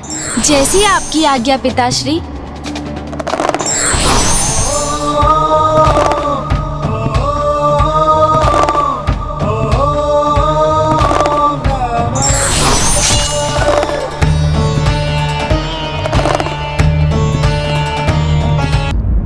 मेरे शिव शंकर शंभू, मुझे ज्ञात था कि आप मेरी रक्षा अवश्य करेंगे। मैं तुम्हारी रक्षा करने नहीं, तुम्हें सचेत करने आया हूं लंकेश। अनेक कल्पों और युगों से तुम मेरे समक्ष आते रहे हो। प्रत्येक बार जब भी तुमने जन्म लिया, मेरा भक्त होते हुए भी अंततः तुम पाप ही करते आए हो। और फिर विवश होकर प्रत्येक युग में नारायण तुम्हारा वध करते रहे।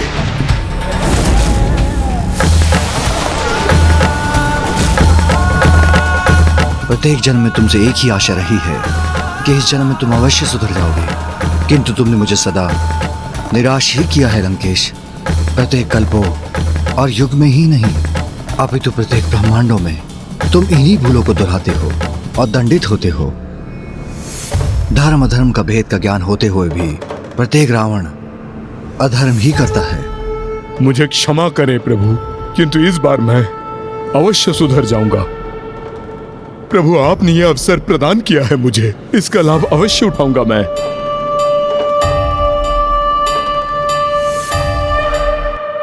हे गौरी पुत्र, मुझे प्रत्येक भूल की क्षमा दीजिए। लंकेश, आप इसे अपना अंतिम अवसर ही समझिए और प्रभु महादेव के 19 अवतारों से प्राप्त प्रत्येक सीख का पालन भी कीजिए, अन्यथा आप स्वयं अपने विनाश को आमंत्रित करेंगे।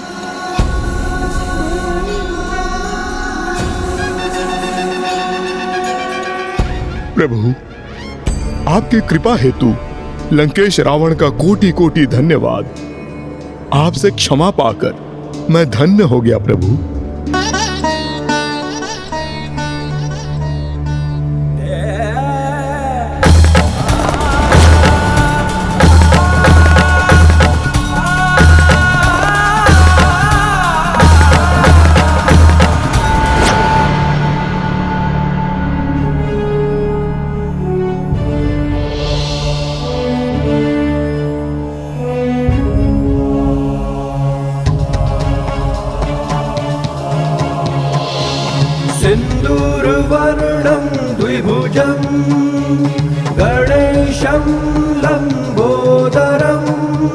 पद्मदले निविष्टम् ब्रह्मादिदेवः परिसेव्यमाननं सिद्धैर्युतं तं प्रणमामि देवं सिन्दूरवर्णं द्विभुजं गणेशं लम्बोदरं पद्मदले निविष्टम् ब्रह्मादिदेवः परिसेव्यमाननं सिद्धैर्युतं तं प्रणमामि देवं सिन्दूरवर्णं द्विभुजं गणेशं लम्बोदरं पद्मदले निविष्टम् ब्रह्मादिदेवः परिसेव्यमाननं सिद्धैर्युतं तं प्रणमामि देवम्।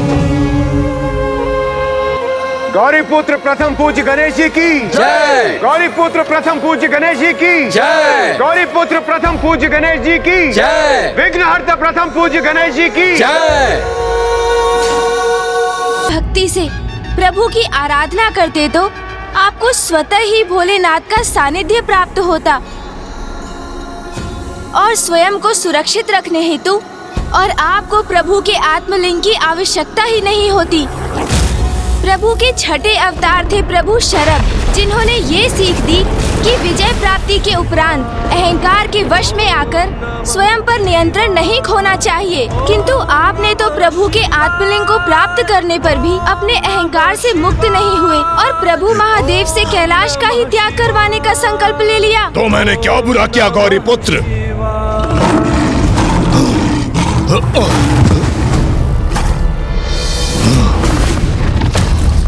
प्रभु के सातवें अवतार प्रभु ब्रह्मचारी थे, जिन्होंने ये स्थापित किया प्रेम और भक्ति दोनों एक ही समान है, क्योंकि दोनों में ही अपने लक्ष्य को प्राप्त करने हेतु अपार निष्ठा और समर्पण की आवश्यकता होती है।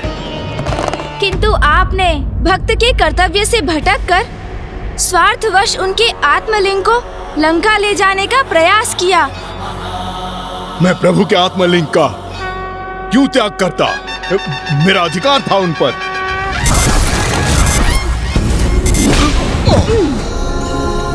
अधिकार? कैसा अधिकार लंकेश? कदाचित आपको प्रभु के आठवें अवतार प्रभु सुनट नर्तक की कथा से प्राप्त सीख का स्मरण नहीं हुआ? भले ही मैं तुम्हें याद नहीं लौटा रहा हूँ, तो अधिक समय तक इसे अपने पास नहीं रख सकोगे। समय आने पर ही अपने उचित स्थान पर लौट जाएंगे। जो तुम्हारा है ही नहीं, वो तुम्हारा कैसे हो सकता है? किंतु आपने तो समस्त मर्यादाओं का ही परित्याग कर दिया। प्रभु के आशीर्वाद को भी अपना अधिकार मान बैठे आप। फिर आप अपनी मृत्यु के लिए तैयार हो जाइए लंकेश। मृत्यु के लिए तैयार हो जाइए लंकेश।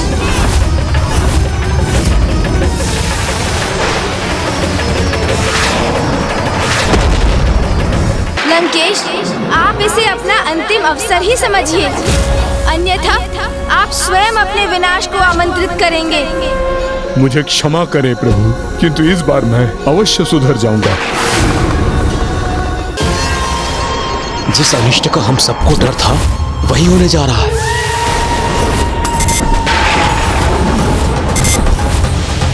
क्या कारण है इन विचित्र दृश्यों का और इन अनुचित क्रियाकलापों का, और इस प्रकार हमारे समक्ष क्यों प्रकट हो रहे हैं? मुझे शीघ्र पिताश्री से ज्ञात करना होगा। गणेश के हाथों एक बहुत बड़ा भूल होने जा रहा है। पुत्र गणेश, आज से यह स्थान सिद्धि क्षेत्र के नाम से भी जाना जाएगा, क्योंकि मेरे शिवलिंग के साथ यहाँ तुम्हारे भी श्री विग्रह स्थापित होंगे और संसार को सदैव इसका स्मरण कराने हेतु कि तुमने जगत कल्याण के लिए कितनी भीषण कठिनाइयों का सामना किया। तुम्हारी इन प्रतिमा पर लंकेश रावण द्वारा तुम्हारे शीश पर हुए आघात का चिन्ह भी स्थित रहेगा। और यहाँ तुम्हारी प्रार्थना करने वालों को साहस, शक्ति और ज्ञानोदय की सर्वोच्च सिद्धि प्राप्त होगी। धन्यवाद पिताश्री। पुत्र, तुम इस यात्रा से अत्यंत क्लांत हो गए होगे। अब तुम्हें शीघ्र ही भोजन और विश्राम की आवश्यकता है, इसीलिए अब हमें कैलाश के लिए प्रस्थान करना चाहिए पुत्र। हाँ माँ, आप सर्वथा उचित कहती हैं। मूषक जी,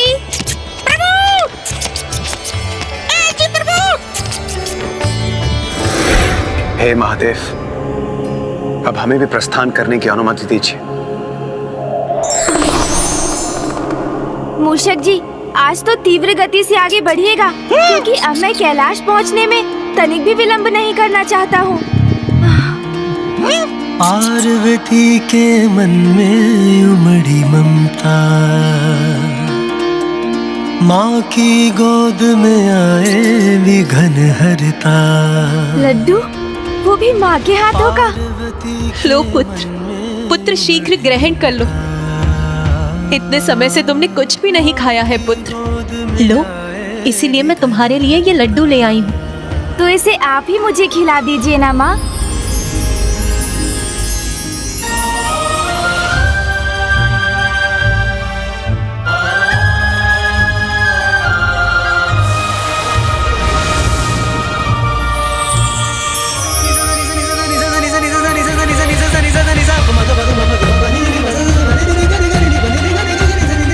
स्वामी, कितनी अद्भुत है ना प्रथम पूज्य गणेश जी की ये लीला। कुछ समय पूर्व जिन्होंने महायोद्धा भगवान का विराट रूप धारण कर महाबली असुर लंकेश को अपने अधर्मयुक्त आशय में सफल नहीं होने दिया, अब वही गणेश अपनी माँ के समक्ष एक भोला भाला बालक बनकर अपनी माँ के हाथों से आहार प्राप्त कर रहे हैं। धन्यवाद माँ। महादेव, अब हमें भी आज्ञा दीजिए।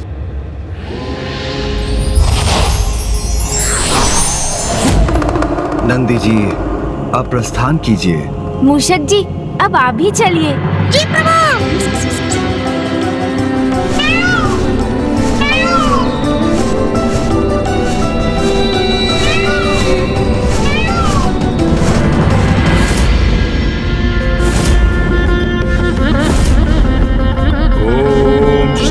मात्रे नमः। ओम श्री मात्रे नमः। ओम श्री मात्रे नमः। ओम श्री मात्रे नमः। ओम श्री मात्रे नमः। ओम श्री मात्रे नमः। ओम श्री मात्रे नमः। ओम श्री मात्रे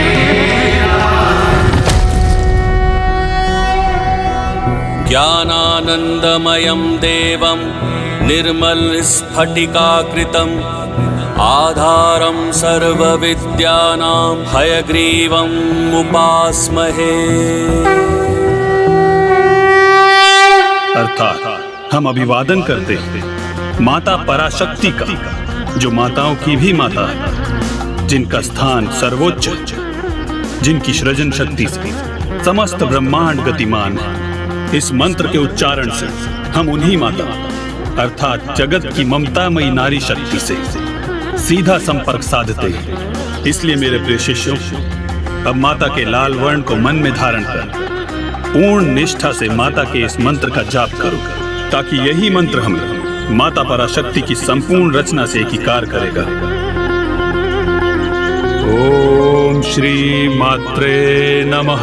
ओम श्री मात्रे नमः। ओम श्री मात्रे नमः।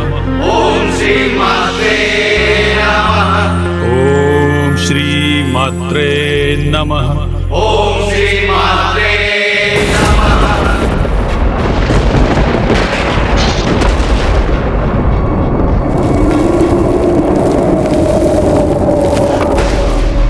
ये किसके भस्म होने का दृश्य उत्पन्न हुआ मेरे समक्ष?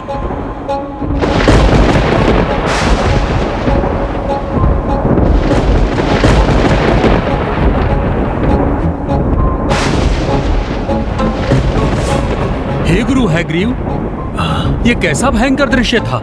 किसी बड़े अनिष्ट का संकेत है ये,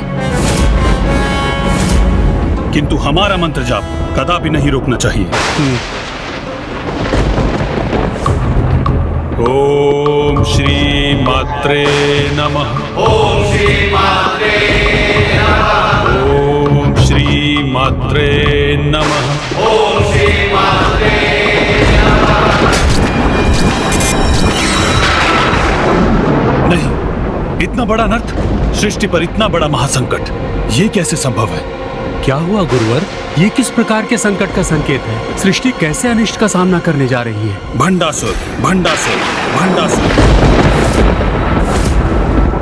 प्रभु महादेव के तीसरे नेत्र से उत्पन्न क्रोधाग्नि से भस्म होने वाले कामदेव की भस्म से प्रकट होगा ये महासंकट। बहुत समय पूर्व अपना ध्यान भंग होने के कारण प्रभु महादेव ने क्रोधित होकर कामदेव को भस्म कर दिया था, किंतु कामदेव के क्षय हुए शरीर का भस्म वहीं पड़ा रह गया था, जो अब एक नवीन आकार लेने के प्रयास में लगा है। परंतु यदि उसे रोका नहीं गया तो फिर सृष्टि को एक भीषण संकट का सामना करना पड़ेगा। घोर अनर्थ हो जाएगा इस घटना से।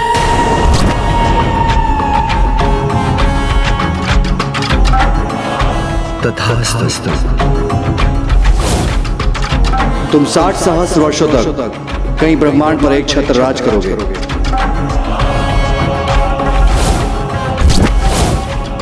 सौभाग्य है तुम्हारा कि तुम मेरे अर्थात भंडासुर के अधीन हो, इसीलिए प्रसन्न रहो। जगत सम्राट भंडासुर की जय जय जय। संकट, सृष्टि का सबसे बड़ा संकट आने वाला है, और इस संकट को कोई और नहीं, स्वयं विघ्नहर्ता गणेश जी ही उत्पन्न करने जा रहे हैं। गणेश जी,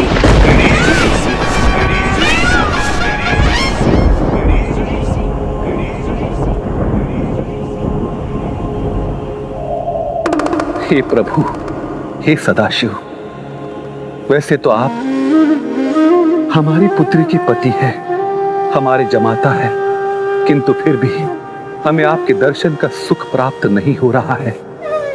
कृपा कर सह परिवार हमारे निवास स्थान पर पधारिए और हमें दर्शन दीजिए प्रभु।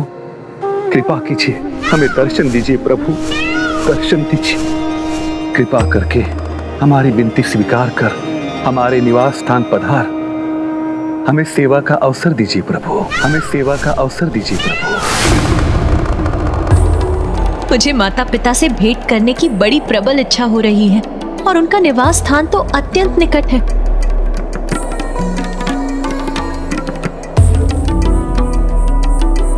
प्रभु, प्रभु क्या हम अभी वहां? अवश्य प्रिय, मुझे आपकी इच्छा ज्ञात है। आपके माता पिता भी हमसे भेंट करने के लिए अत्यंत लालायित हैं, इसलिए हम अभी वहां जाएंगे। धन्यवाद प्रभु। हम लोग ननिहाल जा रहे हैं, वहाँ बहुत बहुत आनंद आएगा मूषक जी। जी प्रभु। आप तैयार हो जाइए, वहाँ तो बहुत अधिक स्वादिष्ट भोजन और भांति भांति के उपहार भी प्राप्त होंगे हमें। अधिक उत्साहित होने की कोई आवश्यकता नहीं है अनुज गणेश, क्योंकि इस बार नाना जी और नानी जी का संपूर्ण स्नेह और ध्यान मैं तुम पर केंद्रित नहीं होने दूंगा। अच्छा, फिर देखते हैं भैया।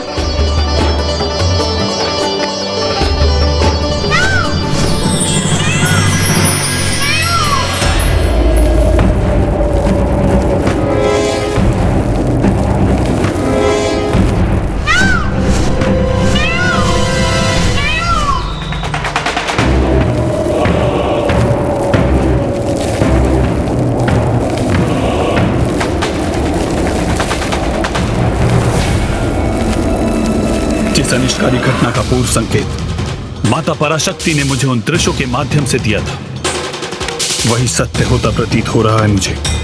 स्वयं गणेश जी के हाथों इतने बड़े अधर्मी असुर भंडासुर का जन्म होने जा रहा है।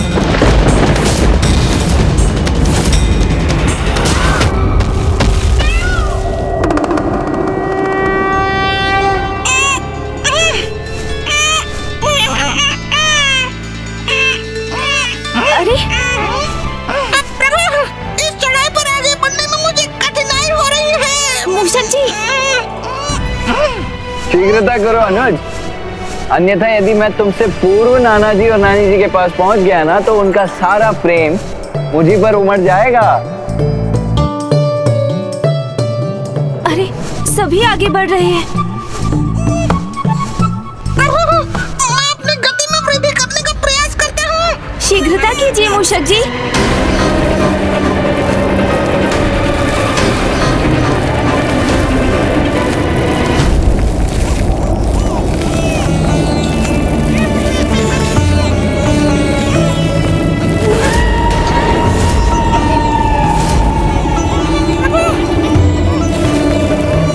मूषक जी, खीर, लड्डू, मेवा अर्थात उन स्वादिष्ट पकवानों की कल्पना कीजिए जो हमें नाना जी के यहाँ प्राप्त होंगे।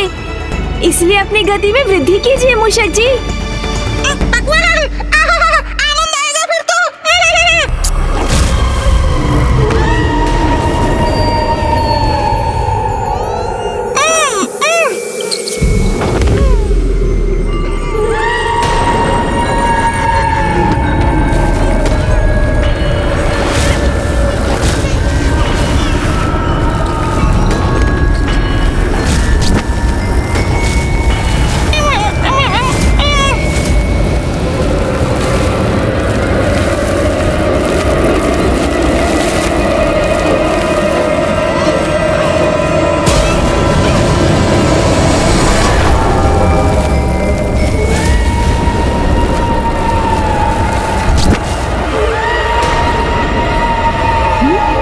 कौन है मेरे पीछे?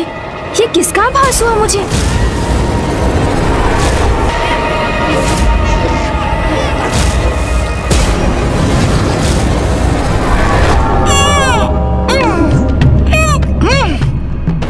तनिक और प्रयास कीजिए ना मूषक जी।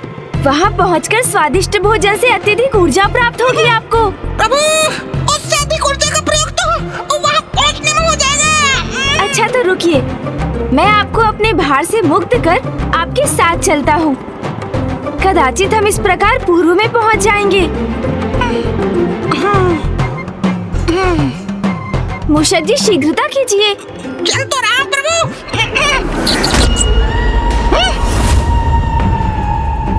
ओहो, अब आप क्यों रुक गए मूषक जी? क्या अभी ऊर्जा शेष नहीं रही आप में? क्या है वहाँ? किसकी ओर संकेत कर रहे हैं आप मूषक जी?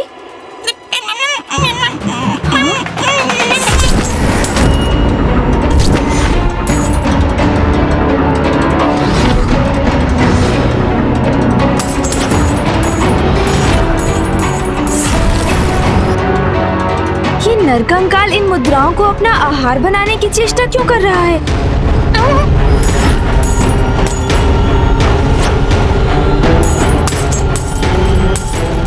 प्रतीत होता है ये मुद्राओं का लोभ छोड़ नहीं पा रहा।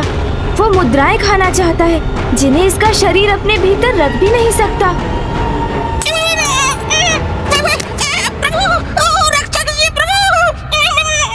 मूषक जी संभालिए स्वयं को।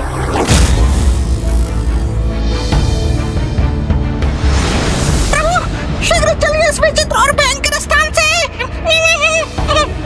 वैसे भी हमें विलंब हो रहा है। जाओ यहाँ से, अन्यथा ताड़ना प्राप्त होगी तुम्हें मेरे हाथों से। मुझे और मदिरा चाहिए। पुत्र, उठो पुत्र, चलो उठो। अरे बुढ़े हट।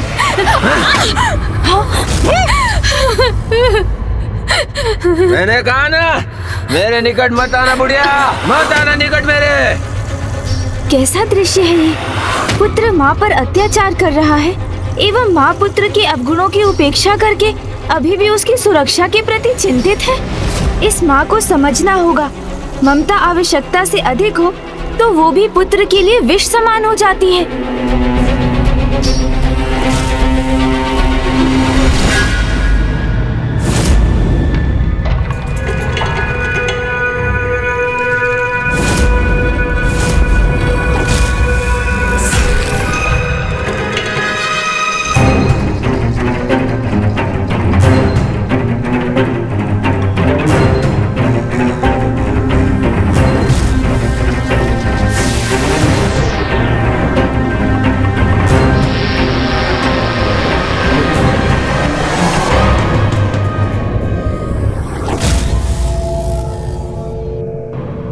क्या कारण है इन विचित्र दृश्यों और इस अनुचित क्रियाकलाप का?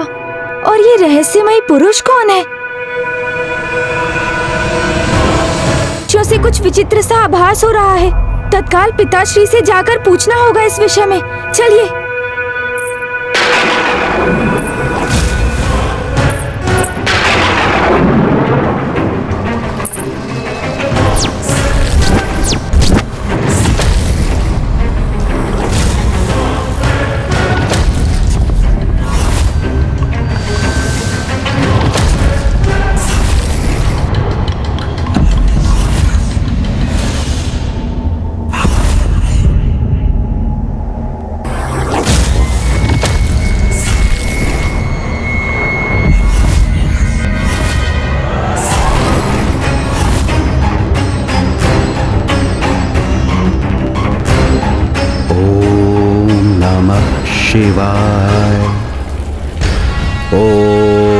नमः शिवाय। ओम नमः शिवाय। ओम नमः शिवाय। ओम नमः शिवाय। ओम नमः शिवाय। ओम नमः शिवाय। ओम नमः शिव।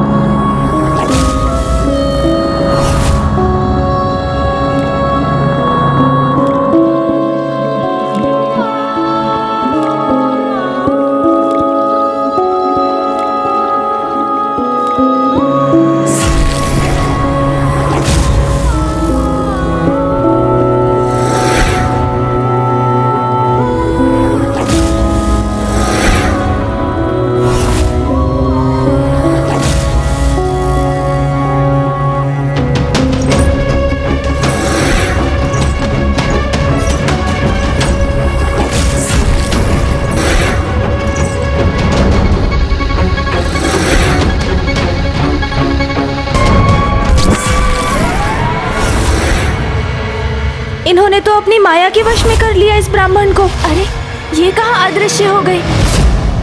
ये सब क्या घटित हो रहा था? कौन थे ये सभी? और हमारे समक्ष इस प्रकार क्यों प्रकट हुए? क्या इन विचित्र दृश्यों में हमारे लिए कोई संकेत नहीं था मूषक जी? मुझे तो ज्ञात नहीं प्रभु, चलिए शीघ्र आगे बढ़ते हैं। मुझे शीघ्र पिताश्री से ज्ञात करना चाहिए कि इन विचित्र घटनाओं का भला क्या अर्थ है।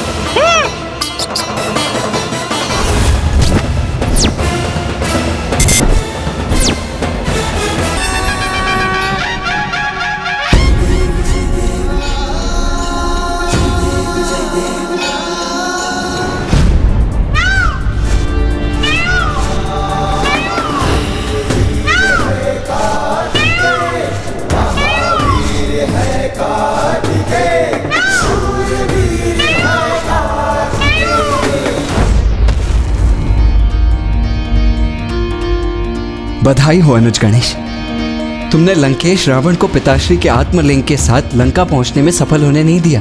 हाँ भैया, किंतु मुझे इस बात का दुख अवश्य है कि मैं लंकेश को और भी शीघ्र रोकने में सक्षम नहीं हो सका। पुत्र, तुम्हें तनिक भी दुखी होने की आवश्यकता नहीं। तुम्हारे कारण काशी और रामेश्वर के समान गोकर्ण भी सदा के लिए एक महान तीर्थस्थल के रूप में विख्यात होगा, क्योंकि स्वयं मैंने ही कहा था कि मेरा आत्मलिंग जहां भी भूमि का स्पर्श करेगा वो वहीं स्थापित हो जाएगा।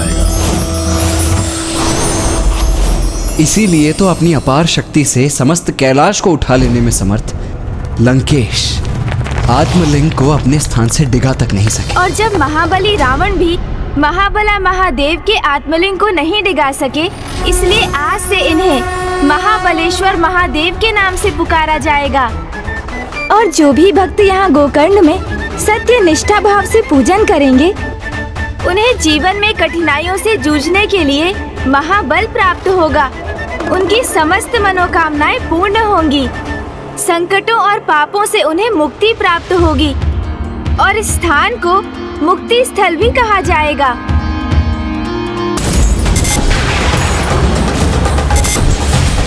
क्या कारण है इन विचित्र दृश्यों और इस अनुचित क्रियाकलाप का?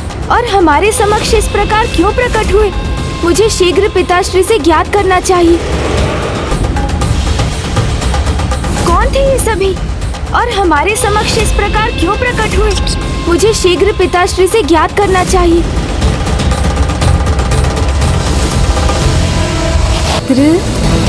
मित्र, मित्र, मित्र कहकर कौन पुकार रहा है मुझे? वो ध्वनि अवश्य इसी गुफा से आई थी। समय आ गया है उनके जन्म लेने का। मित्र,